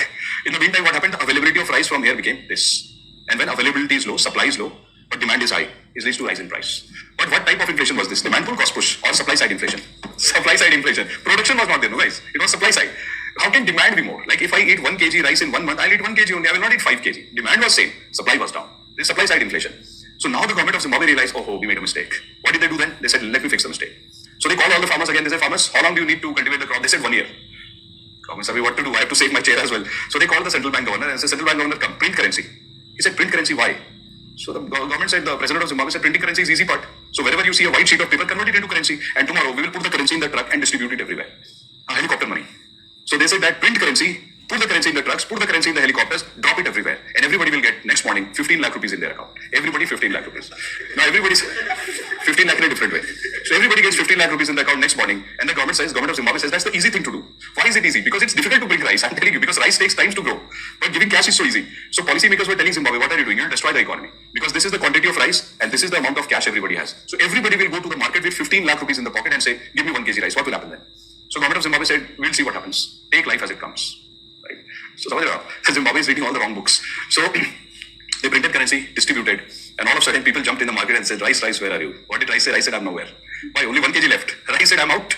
And everybody's giving 15 lakhs. You are the seller of the rice, you have 1 kg rice. How much money will you charge? 15 lakhs. Because 15 lakhs is easy. So again people went and complained. They said, government, 15 lakh rupees rice. Government said, no problem, I'll give you 20 lakhs more. More currency is happening. Now what happened? Economy ultimately collapsed. Now Zimbabwe also tried to do one more thing. They printed a lot of currency, lot of currencies they printed, their own currency. And when rice was not available, they tried to contact India and they said that India, China, can you send rice? We are ready to send you currency, our own currency. India and China laughed at them. India and China said, wait, what is the value of your currency? They said, very valuable. So India and China reminded them that, boss, if you keep meeting your best friend every day, you are oversupplying yourself. So if you keep meeting your best friend every day, one day your friend will say, why have you come again? So if you meet your best friend today, they will value you. Tomorrow they'll value you. Every day. After the class, if you are meeting your best friend every day 5 times, so what will happen? They'll be actually tired of you. And one day if you go to them, they'll say, why have you come again? Let me have my space. So when you oversupply yourself, over-presence in somebody's life, it reduces your value. Simple. Eat 5 chocolates. Awesome. 10 chocolates. Doesn't taste well. So always make sure that you don't go home too often. Because when you go home every month, one day everybody will say, okay, your siblings will say, oh wow, you have come. Second month, wow. Third month, why have you come? Why don't you stay in Delhi and study? Normally also, this is the problem. So don't meet your best friends every day. Don't go back home every month in vacation. Always make sure that you don't oversupply yourself. Don't text somebody 100 times a day because then your text loses value. Right? So text them once in 100 days and they will wait for the text. So government also knows that there is a problem when you print too much of currency, because this point will take up again tomorrow. When you print too much of currency, so when you have one currency, everybody will value you. So wow, your currency is good. 2 currency. Acha, oversupply, value goes down. So when the currency was less, this one currency could give me 1 kg rice. Too much of currency. So now when I go to market to buy rice, everybody will say, oh, too much currency, not valuable. Give 2 currencies, then I'll give you rice. So when Zimbabwe called India and China and said, can I get rice from you? India and China said, how will you pay? So Zimbabwe said, I'll pay through my own currency. We said, sorry, your currency does not have any value because you have converted every white sheet of paper into currency. Your economy might collapse tomorrow. What will we do with your currency when your economy collapses? We are looking at future. Finished. That's hyperinflation. Why? 30 rupees a kg rice became 15 lakh rupees a kg. Real story or fake story? Absolutely real story. It's just that I converted the currency into rupee. That's why this amount looks very big. If I convert it into dollar or something, amount will look small. But absolutely correct story. So now can you please tell me from this story that if somebody will ask you what are the reasons for hyperinflation that you could find from this story? First reason, that the reason for, I'm telling you 2-3 things, you tell me which reason do you feel is valid reason. So can you please tell me the reason for hyperinflation was land reforms or incomplete land reforms? What do you think should have happened after land reform? are two friends, best friends in life. One is land reform. Immediately after land reform, something should be done so that it becomes a complete reform. Land is related to which sector? Brilliant, agriculture. So land reform without agriculture, what is agriculture reform? Provide the inputs. So land reform is one side of the coin. Agriculture reform is another side. Land reform and agriculture reform together are called complete reforms. Did India miss out on this also? Yes. That's the problem. That's why UPSC asked this year a question that suggest or discuss where the land reform was success in India. So I'm telling you the answer because one day I'll teach you this topic. So there you will see I'll create a map for you in the class and I'll show you that wherever land reform was a success, agriculture reform was also a success. So look at all the green revolution states and you will understand what I'm saying. So wherever land reform happened with agriculture reform, success. Yes, one or two exceptions will be there, but generally this is the case. So absolutely correct that reforms was not a problem, incomplete reform was a problem. That's number one. So what is the suggestion that you will give to the government? Conduct incomplete reforms or complete the circle of the reforms. Complete the circle, complete the loop. That's number one. Number two. So can you please tell me that what is the second thing which you felt that could be the problem which led to hyperinflation? Something done by monetary authorities? Overprinting currency. Excess printing of currency. What is that policy called as? Expansionary monetary policy. Brilliant. Then your friend used a word. Your friend said helicopter drop of money. And your friend said that government was distributing cash. How does government distribute cash? Which method? Subsidies? Subsidies. Subsidies are a part of monetary policy or fiscal policy? Fiscal policy. I am the government. I told RBI print currency. Then I took the currency. Monetary policy finished. Then I took the currency in my pocket and I said, let us give this money to somebody in the form of unemployment benefits, food coupons, food subsidy, something like that, or support subsidy. So these are all subsidies. So government did not tell RBI to change interest rate there. Or government did not tell the central bank in Zimbabwe that you change the interest rate. They simply said, don't focus on interest rate. Simply you print the currency, give the currency to me, I will distribute. Oh, wow. So that is called as subsidy, which means expansionary fiscal policy. So what is responsible for hyperinflation?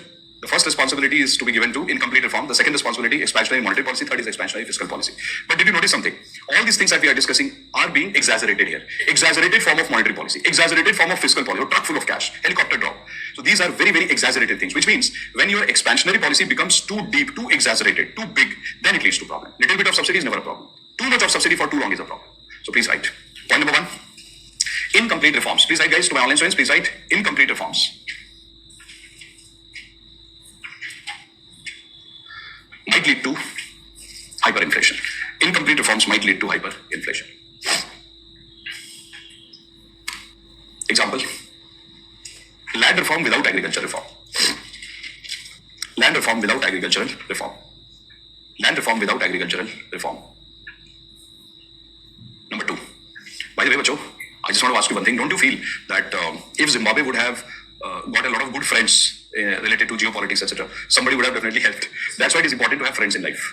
Geopolitical relationships are very, very crucial. So economics is important, but foreign policy is far more important because when your economy is not supporting you, your foreign policy helps. So that's why that is one department where these countries like Zimbabwe, they're a little weak. That's why they're not able to get timely help. And whenever India follows something called as vaccine diplomacy, it's a good thing. Whenever you follow food diplomacy, somebody is not having food, you supply the food to them. Like, can you believe that we have been supplying a lot of food at a very subsidized price to Afghanistan, Egypt, Turkey, all these countries we are supplying a lot of food. Yes, India suffers a loss because of that, 100%. But then the question is that, is it only from monetary perspective or economics perspective that you are looking into things? That's very wrong. Because tomorrow, suppose that we might have a lot of money, but when you are attacked from 5 sides, these are the friends who will help you. In UNSC, United Nations Security Council, you can never win that vote through money. Because frankly speaking, everybody has money, all these countries. It's not about money. There you need diplomacy. So that's why Zimbabwe lost out, because Zimbabwe was never able to have that kind of friendship or geopolitical leverage. Absolutely correct. And you're right, actually. Because of pollution, what has happened in 2-3 days, my voice has also softened a bit. So what has happened is that this throat choking has started a little bit. Irritation in the throat. So every second something will happen. It becomes so difficult. So absolutely, and we can feel it. There is heaviness all around. So that's also correct. I need to do more gargle. Please write. Right. So number 2. Please write excessive expansionary monetary policy. Your friend is very sweet. Your friend is saying Patanjali herbal tea. Okay, thank you. Done. Definitely, I'll try that. You're good. Thank you. Excessive expansionary monetary policy. Example. Keeping the interest rate too low.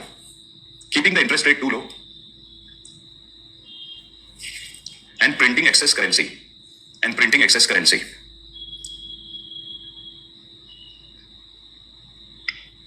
Right? Okay. Next point, please write. Third, excessive expansionary fiscal policy. Excessive expansionary fiscal policy, EFP, excessive expansionary fiscal policy might lead to hyperinflation. Example, might lead to hyperinflation. Example, keeping the tax rates very low. That is direct taxes. Comma. Very high level of subsidy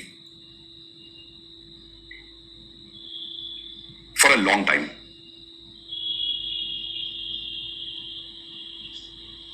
Comma. Excess deficit financing. Excess deficit financing. How many points have I written, Bacho? 3 points. 4 point. But before 4 point, you can draw a map like this. What is this? South America. Brazil, Paraguay, Uruguay, Argentina, and Venezuela. Draw this map. That's the next point. Brazil, Paraguay, Uruguay, Argentina. I've taught you this. What is this called as group of countries? Brilliant, Mercosur. But then Venezuela is currently suspended. So Bolivia is added. And today we will see why Venezuela has been suspended. There is a reason that Venezuela was suspended. They were very good friends when this group was created initially. So they were good friends because initially when they created a group, these were the countries who were a member, and they said that Venezuela, you are one of the best. Why? You have so much of oil. You have so much of resources. But then what happened is some story called as Dutch disease. Dutch disease happened. Right? What is Dutch disease? Now, to understand Dutch disease, we also require something called as exchange rate. So we have to understand exchange rate. Without that, we cannot understand Dutch disease. So what I'm doing today is, I'm not going to explain Dutch disease. What I'll explain is, I'll try to tone down Dutch disease, and without taking the name of technical things, I'll convert it in the form of a story. Dutch disease will be taught to you now only, but without using technicalities. And I'll just complete the story from inflation perspective. And then when I teach you exchange rate from tomorrow, the moment exchange rate is over, at the end you will see that I'll teach you Dutch disease, so that the understanding becomes almost perfect. But the problem that they suffered is Dutch disease. So let me explain Dutch disease without using any technicality, and then arrive at a result. See. So what happened is, Venezuela is very resource rich. Look carefully. It's very resource rich, and especially oil, crude oil. Crude oil. So what does Dutch disease tell us? Dutch disease says that suppose a country is blessed with natural resources, like for example Venezuela. What they do is, they have a tendency that what they do is they start to export their natural resource a lot. NR means natural resource. And what is a natural resource here? Oil. Try to understand, you will seriously love this concept, because this is real. It has happened with them, it has happened with Netherlands, it has happened with so many countries. And it was about to happen with India 2 years back. And that's why big articles were written almost last year and last to last year, where they said, in fact last year only, huge articles were written in the newspaper, Indian Express and the Hindu, and they said, India, you are next. In everything they say, India, you are next. In superpower also they say, India, you are. So one day they will tell India, you are the next superpower. Next day they will say, India, you are the next country which is going to become broke completely. Wow.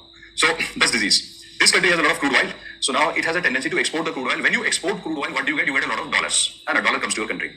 The moment this cycle happens, now see the problem. The moment this cycle happens, the first reaction of the government in these countries is, it's so easy to get dollars by selling something in which we are naturally good. So keep selling. Now when the society would ask you a question, that, hey government, but why are you only dependent on selling of oil? So they will tell you what else to do, because we are good in it. So if you are good in something, do that. So immediately society says, no, but that is only export. What about agriculture, industry and services? So these governments would tell you, if you want to do it, why should I support you? Because I will only support workers, or I will only support those companies who are in the business of export of oil. So now suppose somebody is making small things, like let's say somebody is producing television sets, normal television, LED, basic LEDs. So there are some workers here. Now what will happen? Government stops to support this kind of industry and says, why should I support you? Because we are good with this. So slowly you will see that government support comes down, government apathy happens, and government gives a very neutral kind of attitude to them that, yeah, okay, you do well. If this company goes to the government and says, government support please, government says, okay, we'll see, it's okay, but our main concern is export of oil. What will the workers do here? Because these industries are not being supported. So workers have a tendency to shift here. So now workers will shift. In which companies? Petrochemicals, crude oil. They will start to shift. So workers have just shifted. Now when the workers shift here, immediately their income rises. Other workers also notice this, that those workers who are working here, their income is rising. So what will other workers do from other industries? They will also shift. Which means the availability of workers in LED industry goes down. And now what happens is, there is a section of the society who is becoming rich. Since the availability of worker is down, if you want to produce more LED, you have to pay higher wages. Because nobody wants to stay in this sector. Everybody shifts. Majority shifts. So this industry finished. And now when society said, I need television, the government says, import it. Because you have the cash, you have dollars, import. So you export oil and you import every other necessity of life. Everything. Why? Because you are rich. One government came in Venezuela, and I told you that we'll never convert our class into political class, so I'm not interested in taking names. So one government came in Venezuela and said, give me votes, put me in power, I will change your fortunes. They said, we don't need that. We are already fortunate. Because we are already rich. So that government says, no, there is a problem here. The problem is, you are exporting oil, getting dollars. Then you are sending the dollars and importing items. So that government said, what I can do for you is, I will import everything. You don't need to import. Because suppose you are a worker, you are getting very high salary. By exporting oil, your company is doing well, you are getting salary. Government said, I'm also getting taxes. So I will use the tax money to import television, medicine, clothes, everything. And I will distribute it to you guys at 99% subsidy. Almost free. So whatever salary you are getting, you can save it. And whatever taxes government is collecting, they are saying, we are collecting so much of taxes because income is huge. No, export income is huge. Even if you collect 1% tax out of the export income and you are exporting so much, you collect a lot of taxes. So they said, we are going to use our tax money to give you subsidies and freebies. Are you ready for it? I mean, why will anybody say no? They said, yeah, your wish. If you want to loot yourself, why can I stop you? Why should I? Go and give subsidy. So the government started to give subsidy even when nobody wanted it. Everybody said we don't need it. Government said no, but I'll provide subsidy. Okay, give subsidy. So then what happened? Everything was going nice and dandy. Everything is fine. Life was all cool.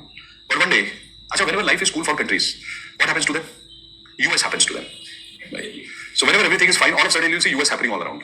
I'm telling you, the biggest scandal in the world is created by USA. I don't know if I'll ever get a visa again.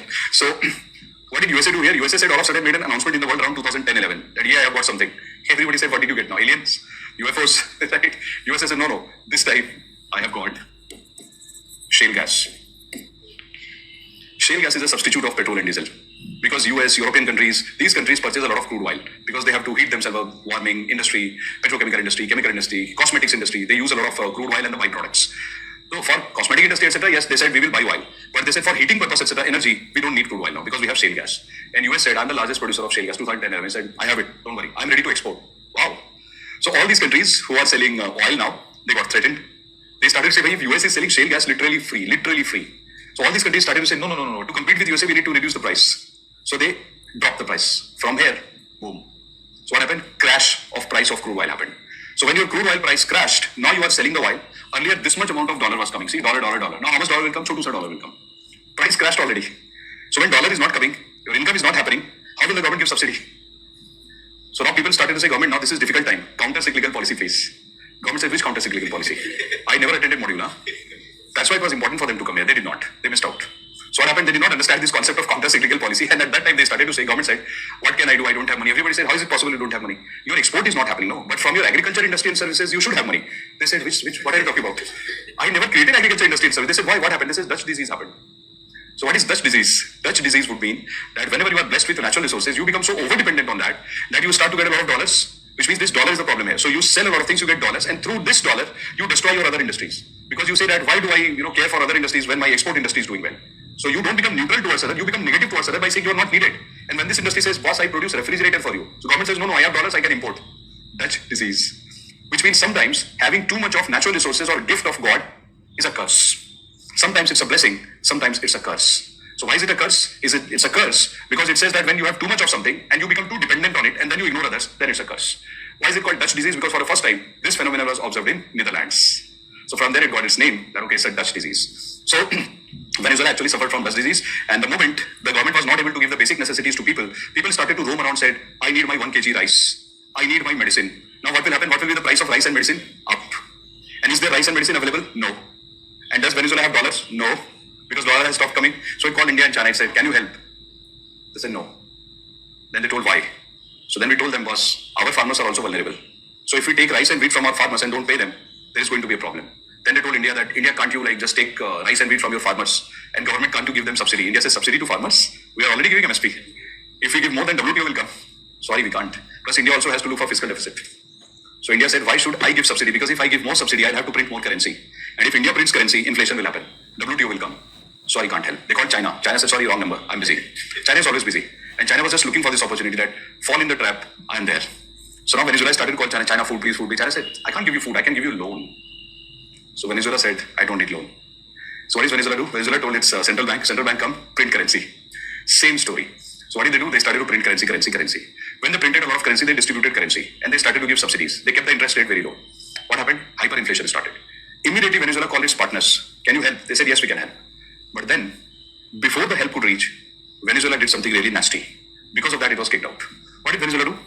Before Venezuela could get the help, because help is not given in the form of cash, so it already has printed currency. They required another type of help. They required food, medicine, etc. But the countries that you are looking at here, they are also not one of the most richest countries of the world. Even they have their own problems. So they said, let us make policies and give you help. But what happened? There was almost a civil war-like situation in Venezuela, and the government, out of desperation, started to shoot its own people. That's what they did. And that is one of the reasons that the moment these countries said, hey, we are ready to help you, but in desperation, the government of Venezuela said that, oh, you are revolting against me, I'll shoot you. They shot their own people. So when people started to gather and they said, government, we need food, in front of their own government buildings, people were gathering, they started to shoot, use the army. Immediately these countries said, no help for you, we are kicking you out. Why? Because you shot your own people. So guys, this was the reason actually, this was the story which happened to Venezuela, which was really sad because till the time they were shooting people, it was okay. Because yes, you make economic mistakes, no problem, you can rectify. Shooting the people is not a mistake, it's a choice. Because it can't happen by mistake, you can't fire bullets. And you cannot call your army and by mistake, everybody in the army fires bullets at people. No, it doesn't happen by mistake, one bullet. But every bullet from every army personnel, every law enforcement agency is not a mistake, it's a plan. This backfired. Venezuela thought that I have great friends, I can just skip this stage, I can shoot my own people and I can get away with that. Not happening. They kicked out Venezuela and they said, till the time you restore order in your country and you start to become more responsible, you are out. And control this freebie culture because it destroyed you. So Venezuela suffered from the freebie culture, the subsidies, as well as Dutch disease. Is subsidy a problem? I've told you this in the past also. Subsidy is never a problem. The problem is when subsidy reaches those people who do not require that. Then they will become extravagant and they will destroy the economy. Because if you don't give subsidy to Antyodaya category, then can you imagine what will happen? More deaths will happen because of lack of nutrition and food, and we don't want that in a civil society. We want people should survive, and that is the least that we owe to the society. As policymakers, we owe this. That if some people are there who do not have food or medicine, etc., we owe it to them. That okay, we are part of a society, we are having bro code, so let me save you. So that subsidy is important. But subsidy given to people like me, it's a crime. So if somebody comes and says, take 10,000 rupees a month, I'll definitely say I don't need it. But if somebody says, no, I'll transfer it in your account anyway, take a free transfer. What will I say? If you are hell bent on transferring, how can I stop you? So if universal basic income is given to all of us, 10,000 rupees in my bank account, how will I protest? And why will I protest? Why will I waste my time? But you understand, if everybody gets 10,000 rupees, what will be the result in the market? So subsidies, don't say subsidies are a problem. Always say that subsidies in an untargeted manner given to people who do not require it is a problem. So Venezuela suffered from all this because of these reasons. Now, if UPSC will, I'll dictate this. If UPSC will ask you a question that, can you please tell us which of the following is the cause of hyperinflation? One will be Dutch disease, another will be expansionary monetary policy, another will be expansionary fiscal policy, and another will be incomplete reforms. What is the answer? All of them. All of them. Now, why did I teach you a story and case study in this case? Because just imagine that we had not done this case study and story, and then we were writing this voice. Dutch disease leads to hyperinflation. How? No sense. Absolutely no sense. Incomplete reforms might lead to hyperinflation. How? What incomplete reforms? Why incomplete reforms? So there are a few things where stories are a must, case studies are a must, and there are a few things where stories and case studies are not required at all. For example, when I taught you business cycle, it can be straight away learned. Creeping inflation, you don't need a story for that. But for these things, without story, next to impossible. And I have a fear. I fear that UPSC might be moving towards a direction that they might keep asking these type of questions more in future, that explain the concept using example. They have done this in optional a lot. This trend has started in optional in the recent times. They give you some question, then they tell you explain it with example. Or they will tell you give examples. This might start, yes, case study type. This is my intuition that there are some types of questions which UPSC has not experimented with. So if UPSC becomes crazy in your batch, and people can become crazy anytime. So there is no guarantee. Crazy and emotions can't be controlled. So if UPSC becomes crazy in your batch and says, in the mains, I will ask you a question based on case study, and I will say, give examples to explain. Then how will you give example? Only writing one word Venezuela. They will not give you marks. They will say, which Venezuela? Why Venezuela? In that case, you will have to explain this entire story. So that's why we are preparing ourselves for the exam. Please write. How many points? 3 points we have written? 3, 4. Please write the 4th point. Incomplete form we have done, no? We have written incomplete reforms. Let's write Venezuela. Please write. 4th point. If a country depends excessively on limited sources of income, it becomes vulnerable to hyperinflation.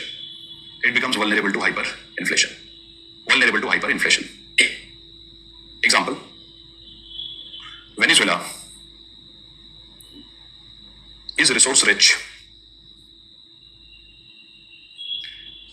It became over dependent on export of crude oil.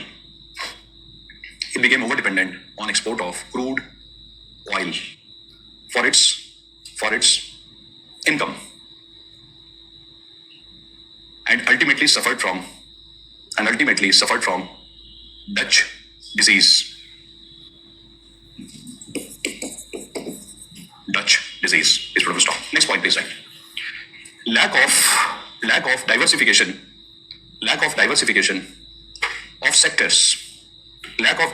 of sectors in the economy.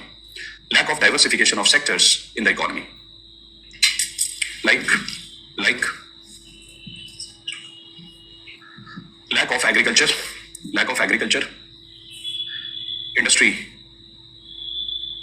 industry and services. And we saw that, no? Next point, that if there is lack of balance, only export dependence, you don't have agriculture industry or services, what is your fallback option? If anything goes wrong in export, there is no fallback option. So that's why balance is important. So Dr. Raghuram Rajan has been telling this to India, that India, we understand, you will love manufacturing these days. What about agriculture and services? Because if you depend too much on manufacturing and you say, I will export, one day geopolitical problem will happen, you won't be able to export. And then people will ask for food and medicine. People will ask for things which are related to other sectors. How will you provide? Software, how will you provide? Things will become costly. Next point, please write. So, I will tell you. No. When you have too much of natural resources, Dutch disease is related to natural resources. So excess of natural resources, excess dependence on the export of natural resources, which destroys your other sectors in the economy. That's Dutch disease. So what is Dutch disease? Dutch disease would mean that you have huge amount of natural. I told you I'll dictate all this when I teach you exchange rate. Abhi ke liye don't write. This is good enough for now. So for now, only understand, because a day will come when I'll extensively discuss Dutch disease using a diagram and dictation. So basically, just normal. Dutch disease would mean that you have excess of natural resources like oil. So word natural resource is very important in Dutch disease. Disease starts with excess of natural resource. So if you have excess of natural resources and then you only export that, you become dependent on that export, you get dollars, and then your other sector of the economy is neglected and killed. This cycle is called Dutch disease, which means that now your other sectors have got a disease and it looks as if they are infected and they are finished. That's Dutch disease. And why the word Dutch? Because it started in Netherlands. That's why the word Dutch. Disease, why? Because excess of anything they say is bad. Excess of dependence on something killed the other things. Then also it can, no, but then it is not Dutch disease, then it can lead to other type of phenomenon where the effect will be almost similar, like India depended too much on services. So a point came in India when for medicine also you are calling China and pleading please send medicine. So yes, phenomenon is same, it's just that it does not have a name. But phenomenon is exactly same. The word is Dutch only because Netherlands gave the definition of this phenomenon for the first time, because Netherlands had developed huge reservoir of oil actually. And the story started from there. So they said anybody who finds rich natural resources and they suffer the problem, they'll be called Dutch disease. And as your friend was saying that if an economy over depends on services, can you call it Dutch disease? No. We will say that phenomenon is similar to Dutch disease, but we will not use the word Dutch disease because the entire world has not created a word for services. That's why. Balanced. Absolutely correct. Yes.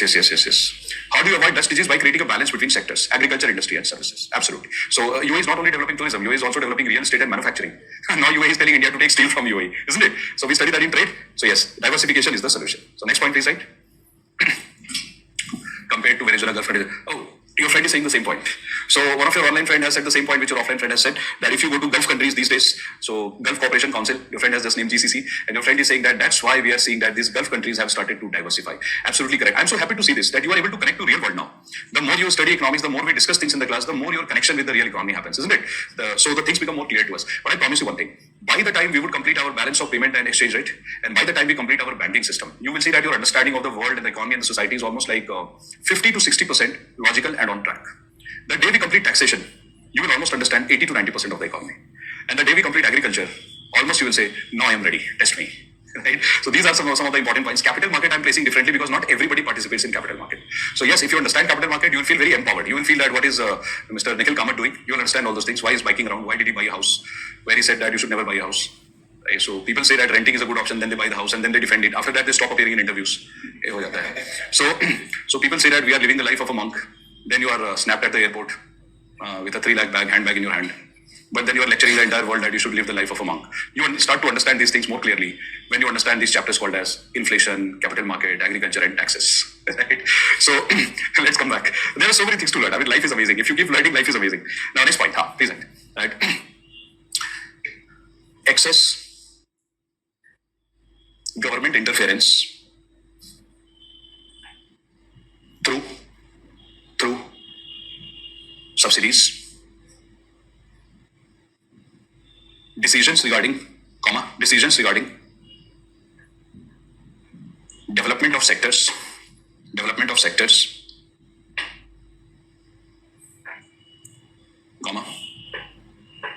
depending too much on other countries to fulfill basic requirements.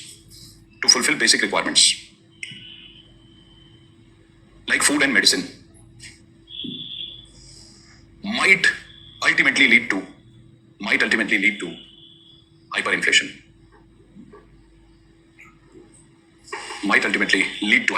Isn't it, bacho? When you call other countries and say, send me food, send me medicine, and they will not, then the price will rise. It might lead to hyperinflation. So this point. Now please change the paragraph. This is done. Now we are writing the solution. How to solve hyperinflation. Acha, batao, bacho, you are my kids now. What is the solution to solve hyperinflation? Does anybody have a formula? If anybody Nobel Prize, your friend is saying solution is Nobel Prize. So your friend is saying the day sir we find the formula, we'll win the Nobel Prize before you. Wonderful. So Nikhil, please, and I hope that you do. Please write. Supply chain. Please write that there is no. We will start like this. There is no universal. No, that's the solution. Change the paragraph and let's write a solution. How to solve hyperinflation in our dreams. Please write. There is no universal solution. There is no universal solution for. Sorry. There is no universal solution for hyperinflation. There is no universal solution for hyperinflation. Put a full stop. But the policymakers generally use hybrid approach of contractionary monetary policy, contractionary fiscal policy, contractionary monetary policy, contractionary fiscal policy, and economic reforms. Economic reforms like agricultural reforms, improvement of infrastructure, like agricultural reforms, improvement of infrastructure, and supply chain management, right, Harsh? And supply chain management, and overall capacity building,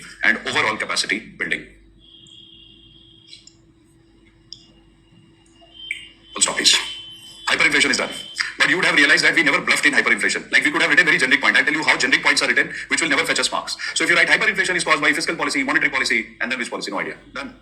And then if you write the solution, fiscal policy should be used to control, monetary policy should be, wow, what are we saying? We are wasting the time of the examiner. So precise things are required in the exam with proper examples, if possible diagrams, if possible a proper solution. But we must mention before we give the solution that there is no universal solution, because if there was a formula, we would have named the formula, that this formula is used to solve hyperinflation. So we are being very clear with the examiner that boss, even we don't know it, and in fact you also don't know it. You are evaluating the paper, but don't think that you know it, even you don't know it. So please try to understand hybrid approach is used. It might give the result, it might not give the result. We have no idea. Best of luck, Mr. Evaluator.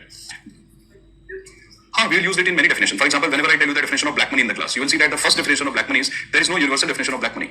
100% yes, this is how we write. In fact, the research paper which I wrote on black money and demonetization, my research paper started with this line, that there is no universal definition of black money, hence I said according to me this is the black money. Similarly, when cashless economy started in India, they started the concept of cashless economy and demonetization. I remember that there is one definition which I provided for demonetization and cashless economy, which is currently being used across the world. So whenever they cite me, they always write that according to him, this is the meaning of demonetization. And for that, they have to write me a mail and take permission. That can we use your definition?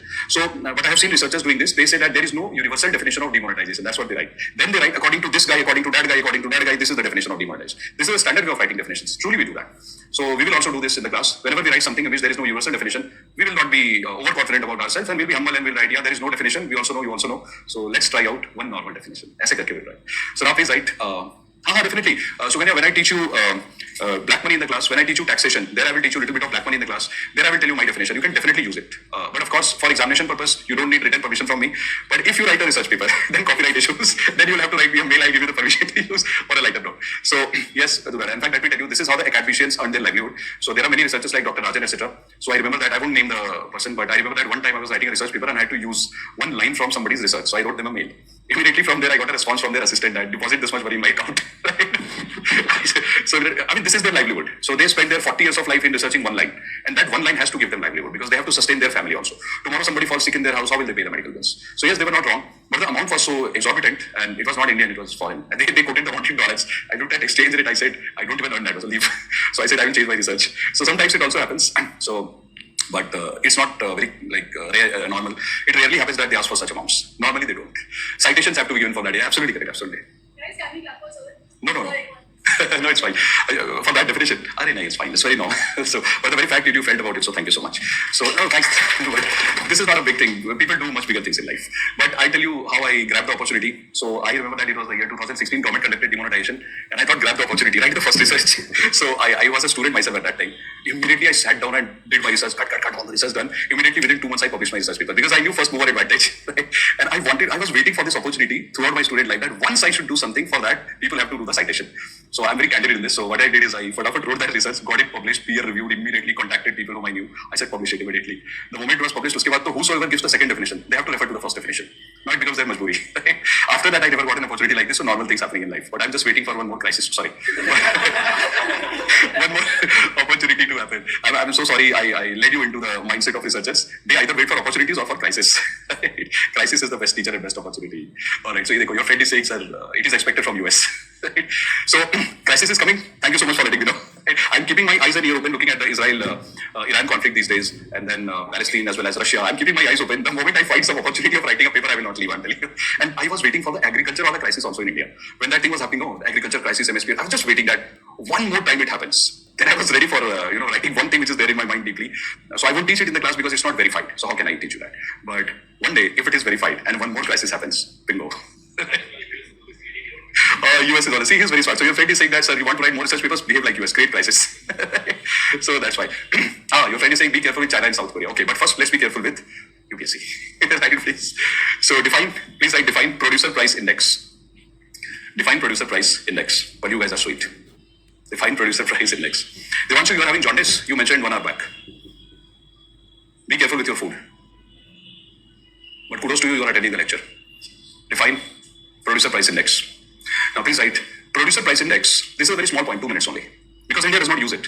So producer price index PPI gives us an idea. PPI gives us an idea about the inflation observed at the level of production. Inflation observed at the level of production. Inflation observed at the level of production. Now let me explain this. It will hardly take 2 minutes and then we can complete the difference. It is so short that when I start to teach this, I feel short of words. What will I teach? Because India has reduced it to so minimum that is very difficult to even teach. So what is producer price index? Producer price index gives us an idea about the level of inflation at the level of production. So what is this? See, now there is a Professor Goldar. Professor Goldar was appointed as the head of the committee called as Goldar Committee. So the government of India appointed Goldar Committee, and Goldar Committee gave us this method and formula of producer price index, which government never implemented. So what is this? See, suppose that you are coming to this factory. See how easy it is, guys. You are coming to this factory to purchase ice cream. In 2023, the price of ice cream 10 rupees. All right. So price of ice cream is 10 rupees. But in 2024, the price of the ice cream became 14. What is the rise in price? 40%. Now you blame this factory and you tell the factory that you, Mr. Producer, because of you, the price is high, 40%. This is insane. I'm going to complain about you to Competition Commission of India. He says, wait, relax. So this producer tells you that, beta, this is the increase in the price of output. Don't call it as normal inflation because you are not in a wholesale market or retail market. You are at the factory gate. And whenever you stand at the factory gate, things are different compared to a grocery store, which means that whatever prices you observe here is a very pure price, which means we are talking about the price which is present exactly at the gate where taxes, etc. have not been added. Abhi to GST, etc. has not been added externally. Transportation costs not included. And yet, if you see that there is a rise in price, that means you should ask me one more question, that if your output price is rising, is it justified through the rise in input price? So ask me another question, that why the output price has increased. So producer is saying, ask me another question, that why is this price rising? Let me take you back. And then producer tells you, beta, see, it's my compulsion. Because earlier, the price of the milk, price of color, sugar, flavor was 5 rupees. Currently, it's 7 rupees. Look at the jump, 40%. So now this factory wala person is telling you, my input price has increased by 40%, hence my output price has also increased by 40%. What is my fault? So Professor Goldar gave the same concept to Government of India because Government of India was all the time saying that I will measure inflation at producer level here. But Professor Goldar said this is crazy, it's not possible. Because why would a producer increase the price? A producer increases the price many times when the price of the input increases. In this case, you can't blame him. In this case, the society has to take the blame, which is government has to take the blame that we failed to make the raw material available. Supply side inflation. But suppose that the price here, price of the input increased from 5 to let's say 6 only. Basic 5 to 6, which means that the percentage increase is less. It's less than 40%. So let's say the percentage increase in price is 20%. Input price increased by 20%. But your output price is rising by 40%. That's not good. Now you can blame him. So what is this inflation called as? Greedflation. It is called as greedflation. And how did you find out greedflation? You found out greedflation through producer price index, which is there are 2 types of producer price index. First is output producer price index, where you only check the increase in the price of the output, and then you check input producer price index, where you check the price of the input. If both are equal, justified. And then the government takes the blame. But if this is higher, this is lower, then this guy is called, oh, you are greedy. Mr. Greedflation, how are you doing? Right? Then we will call this factory as greedy factory. It's so easy to use adjectives, so call them greedy. Who brought this concept of greedflation? USA. Because everybody was blaming USA since last 2-3 years that what is happening in your economy? USA said, it's not my fault. Everybody said, no, not your fault, but what is happening? So USA said, I can't take the blame upon myself. Right? Because it would then come on the government of USA that what are you doing, USA government? USA said, not my fault. Everything is fine in my economy. Problem is this. And then these factories started to say that, oh, you are blaming me, US government. So US government said, be silent. Otherwise, problems can happen in the nature of corporate taxes. They said, okay. So who took the blame? The factory. So I was going through some data in US and I realized that this whole concept of greedflation, which is being blamed on the US factories, it was not correct. Yes, some greedflation will always happen. But only greedflation is leading to inflation in USA. That's not correct. Actually, it was the failure of the US central bank. So they were trying to blame somebody else by saying, because of you it happened. It's so easy to blame others. But we will not get into that judgment mode. We will say that, okay, greedflation is also one of the concepts. We will write it. So please write. Now, change the paragraph and please write. According to Professor Goldar,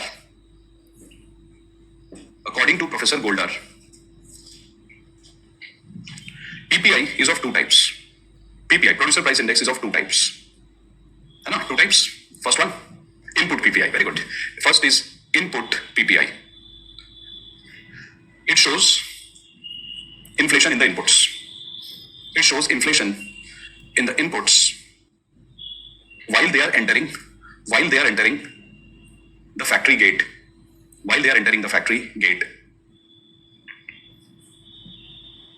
Right? Number 2, please write output PPI.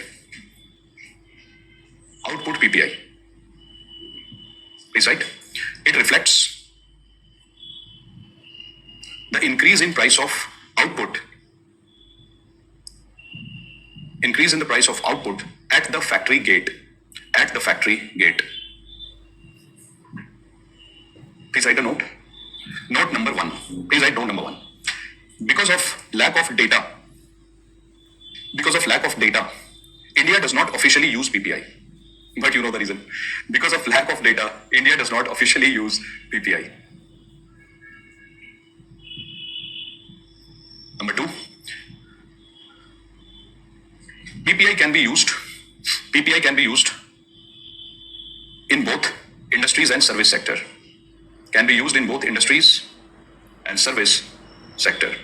You can use it for Infosys also. Some engineers are entering, laptop is entering Infosys, and then Infosys is selling the software at very high price. So you can calculate PPI for both manufacturing as well as services. Third point, please write. Third point, let's write the definition of greedflation. So note number 3. If output PPI is very high compared to input PPI, if output PPI is very high compared to input PPI, it can be called as greedflation. It can be called as greedflation. So why do you think, guys, that inflation happened in USA? Which raw material was a problem in USA? USA also buys the raw material from China. The supply chain is a problem for USA also because USA does not produce all the raw material, it purchases raw material. So during COVID and around COVID time, the raw material became costly. US industries also suffered. So that's why US suffered from it. But USA did not want to tell everyone that because of China I am suffering from inflation. So it started to blame its industry and said that industries has become greedy. Because if it would have blamed China saying because of you I have become, inflation has happened in USA, then entire world would have said wait. What did USA just say? That input price in USA is very high and it is high because of China. Oh, that means you are dependent on China. You are vulnerable. And you are calling India as vulnerable. You yourself are vulnerable. So then you get exposed. So when you don't want to get exposed, blame somebody else. I mean, I'm not saying that you should do it, but I say people do it. So, but don't you feel that little bit of greedflation will always be present? It will always be present. So sometimes greedflation is a motivation for industries. So that's why look at the definition that we wrote. You would see a word there and you'll understand that. That's why playing with words. See? When? Very high. Brilliant. So guys, whenever we write something in the class, it is not accidental. There is a reason. And many times you'll understand the reason when you revise it, maybe just before the exam. When you get more mature in the subject, then you'll understand why the word very high. You could have easily avoided the word very high. But we are using it for a reason. With time we become, mild thing is not that problem. So suppose that this output price is 40%, input price is 38%. It's okay. Come on, let this person be little greedy for some time. But if this is 20% and you are making 40% rise in price, we don't like that. Now there is one dictation which I didn't give you earlier, 2 dictations, but I have taught the concept to you. One, the dictation of base year, and second, the dictation of food inflation. I've taught you there are 2 types of food inflation. One is WPI food inflation, one is CPI food inflation.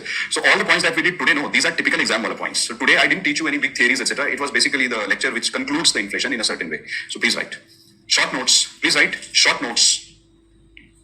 Yes. So correct. Very good. Greedflation also plays invisible hand theory. Correct. Short note on base year and food inflation. Base year and food inflation. We are still in inflation only, but we have changed the heading. Short note on base year and food inflation. Now please write base year. First base year. Okay. Any problem? Please write base year. What is base year? You are my kids. Come on, you can answer this question. Be confident. What is base year? Reference point. Reference year. In simple language, year of reference, but year of comparison. Year of comparison. You use reference to compare. So first we'll write this point. So please write base year implies a reference year. A reference year. Or year of comparison. Year of comparison. Now, sometimes it is also called as benchmark year. Sometimes it is also called as benchmark year. I'm telling you all the words, anything can be asked in the exam. Sometimes it is also called benchmark year or standard year. Standard year. Can you see that, Bacho? Imagine UPSC bombarding you with these words. Which of the following is the standard year for WPI? We'll keep thinking, standard year, what is standard year? Right? Same thing. Now, please write. 3 criteria to select a base year are. 3 criteria to select the base year are. 3 criteria to select base year. Number 1. You are right. What are you telling? It should be normal year. So please write number 1. It should be a normal year. It should be a normal year as much as possible. Suppose no year is normal in my life, what will I do?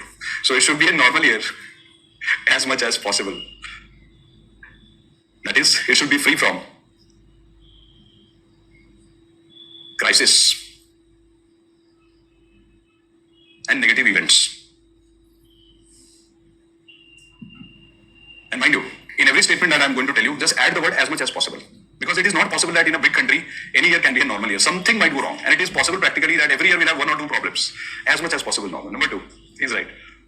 Your friend is saying thing. Your friend is saying that it should not have too much of gap from the current year. Oh wow, one of your friend is saying that data should be available. You have given all the definitions. Sometimes I feel I'm not even needed for this definition. Please write number 2 that the data should be easily available. The data should be easily available. Number 2, the data should be easily available for that year. Simple. The data should be easily available for that year. Next, the year should not be too far. Year should not be too far or too close to the current year. It should not be too far or too close to the current year. So, bachcho, suppose current year is 2024, and if you take base year as 2022, what is the point? Because point to point comparison is 2023. Then what is the meaning of taking 2022 as base year? At least take 5-6 years gap so that you are able to study the long-term behavior of that thing. So, according to me, if you ask me as an economist, I would say that at least 5-year gap should be there. And if you ask me, ideally, I would say that roughly around 5 to 7 years gap is good enough. Because whenever I do data analysis, I've always seen that 5 to 7 years gap, it gives a very good result. So you don't need 10 years gap. 7 years give you a result which is as good as 10 years gap. So 5 to 7 years, according to me, is the most ideal. So let's see what the government does this time, because currently the government is saying they are going to update all the base years in India, which they are planning to do next year. I told you, committee is working on it. So next year it will be 2025. Think about it, what your faculty told you in the class. That ideal is 5 to 7. You know the answer. What base year are they going to pick? Which means either they will pick 2018 or 2019. It is not because these years are the best years in life, but they will pick 2018 and 19 because there is no other choice as much as possible, remember. So no, it's not considered to be normal year. The reason being that during election there might be a few policies which has to be curbed, a few policies which has to be controlled. So that's why your expenditure in few things might increase also. So which means normal election year is considered to be a disturbed year. That's why 2014 was not considered to be a normal year. So when I taught you CPI industrial worker, I told you government took 2016. 2014 and 15 was not taken because 2014 formation of new government, 2015 the new government was changing policies every day. So when the new government changes policies every day, when the new government is formed on the election years, these years are generally avoided. Global financial crisis year avoided, COVID phase avoided, health crisis avoided, global conflicts avoid that year because it impacts. This is globalization. So absolutely these things are avoided. We will study the same concept again in GDP, but food inflation, please write. Food inflation. Absolutely, Suganya, correct. Food inflation. Too much far won't be correct, Devanshu. Too much far you cannot take because then you won't be able to adjust inflation. Sahi baat. Food inflation. But so, how do you measure food inflation? You are my kids, you have to answer this question. I won't help. What are the two types of food inflation? WPI and CPI. So one is called as WPI food inflation. Uska short form is this. WPI food inflation, or it is also written as WPI food inflation. And second is CPI food inflation. So it is called as? I gave you that term. Consumer Price Index. What is this called as? CPI? So one is simple, like this, guys. One is CPI FI food inflation, simple. And one is the other one which I gave you that day. Consumer Price Food Inflation Index. Consumer Price Food Inflation Index. So you can also write Consumer Price Food Inflation Index, CPFI. So that is also one of the things that is used. But we will not use all this. What are we going to do? We will simply say, and that's why I thought that a short note is required of this. Doesn't matter which word they are using. What is important is that food inflation is calculated using two approaches. One is using WPI and one is using CPI. And then we will write the weight of food in WPI is this, the weight of food in CPI is this, and then we will draw a graph. And in that graph we will draw it like this. And we will say that whenever food inflation happens, for example, so here we'll write food inflation, here we'll write CPI, here we'll write WPI. Matlab both the type of food inflation. So one will rise very fast, one will rise little slow. Who will rise very fast? CPI. CPI combined will rise. So CPI food inflation will rise F for food, and WPI food inflation rise little slowly. So since the question is saying only talk about food inflation, so we'll only draw the graph of food inflation. And we will say that the moment, food price will increase, CPI food inflation will show higher jump because the weightage of food here is very high. What is the weight of food here? 39%. And what is the weight of food in WPI? Brilliant, 24%. So since we are writing a short note, only on food inflation, we are not concerned with CPI, WPI, we are concerned with CPI food, WPI food. So we have to stick to the question. So please write, food inflation means a consistent rise in food prices.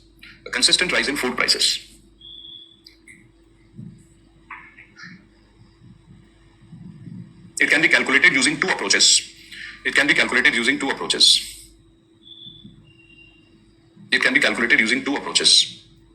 Number one,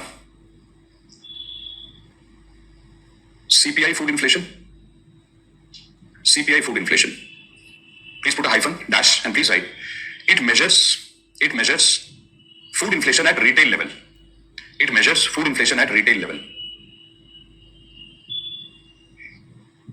That is retail food inflation.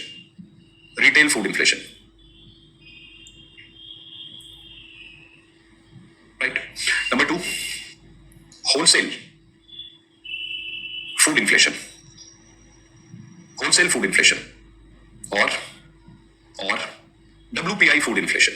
WPI food inflation, same thing. WPI food inflation. Please put a hyphen and dash and please write. It measures food inflation in wholesale markets. In wholesale markets.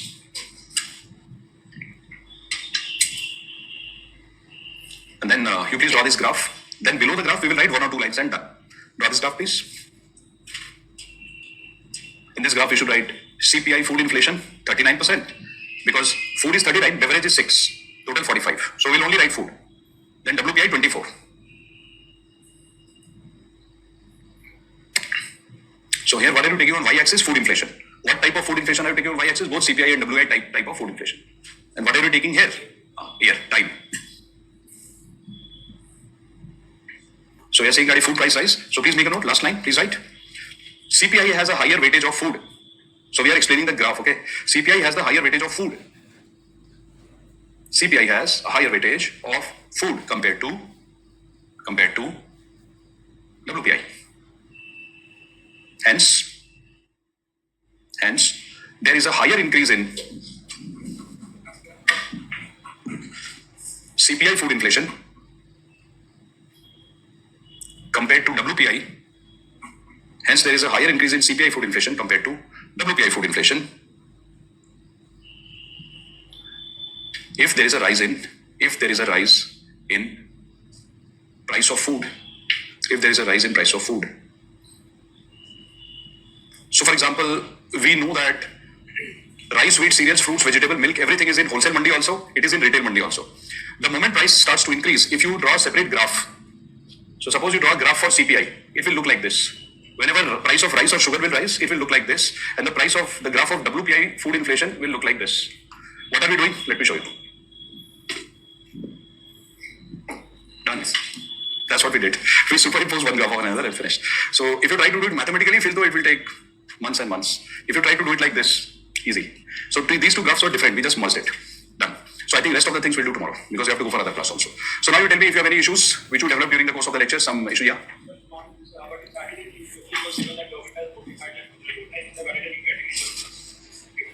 In the notes, please add that category for that exam. So you please add that. So wherever you feel that, for example, that Mudra Plus. In fact, one day when we are discussing, let's say anything related to GDP or industry, that day you remind me. So because I can give one-line dictation on that. So see, now you have understood that how to make value additions. It's very nice. You have not got your test feedback on the second test because I haven't sent the feedback to anybody right now. So I'll send the feedback. Don't worry. After test, you should forget the test. Prepare for the next one. In your next test, you get the previous feedback. Right. So, but thanks for informing about that. I'll check. The one you mailed. Acha, Devanshu, you mailed the previous one you mean? Oh, acha, that I missed. Okay, then I'll check it. Okay, thanks for reminding. Because I gave it to everyone because yours released last, I think. I'll definitely check it. Done. But you take care of your health. Data book entry for inflation, no, not for today. Data book entry we might do tomorrow, not today. So let's say about inflation targeting next lecture because I have got a nice slide for you for inflation targeting. I don't want to start it today because you have to attend your next lecture and it's already late, that's why. So, but this is where I teach you inflation targeting, 4% plus minus 2%, etc. Monetary Policy Committee. It has 12 slides, which means that it will take at least 1 hour. So that's why I'm not starting it today. So this would be the starting point for tomorrow. Monetary Policy Committee. Because this was the first Monetary Policy Committee and this is the latest one. So we have to understand how it is changing and what are the things that are changing. And towards the end, you will see that I'll teach you this part, which is monetary policy stance. What is the meaning of dovish? What is the meaning of calibrated, hawkish, neutral? All these things we are going to study, but not today. Today it's done for today. Japanification, no, we use this in optional, but we don't use it in GS. So in GS, we don't. Inflation topic is very interesting, very nice. I'm so happy that you're liking it. But I'll tell you which topic will become one of your ultimate favorites. I'll tell you this. So capital market, inflation, and GDP. When you study these three topics, these three together will become your ultimate favorite. Why? Because this will help you to understand entire economy and newspaper. But if you are more oriented towards grassroots levels, the moment we complete agriculture, you will just fall in love with that topic. Reason being that the agriculture of India is very interesting and unique. The content is very interesting. It helps you to connect with the mass. So if you want to get connected with the mass, agriculture is your topic. If you want to understand high funda things in the economy, then wait for a capital market, banking, etc., and you will start to understand economics very well. All fine. So guys, try to take banking is also very interesting. Try to take care of your health. That is very important. Oh, your friend is saying thank you and good day. So your friend is saying that today there is an article on food inflation in Indian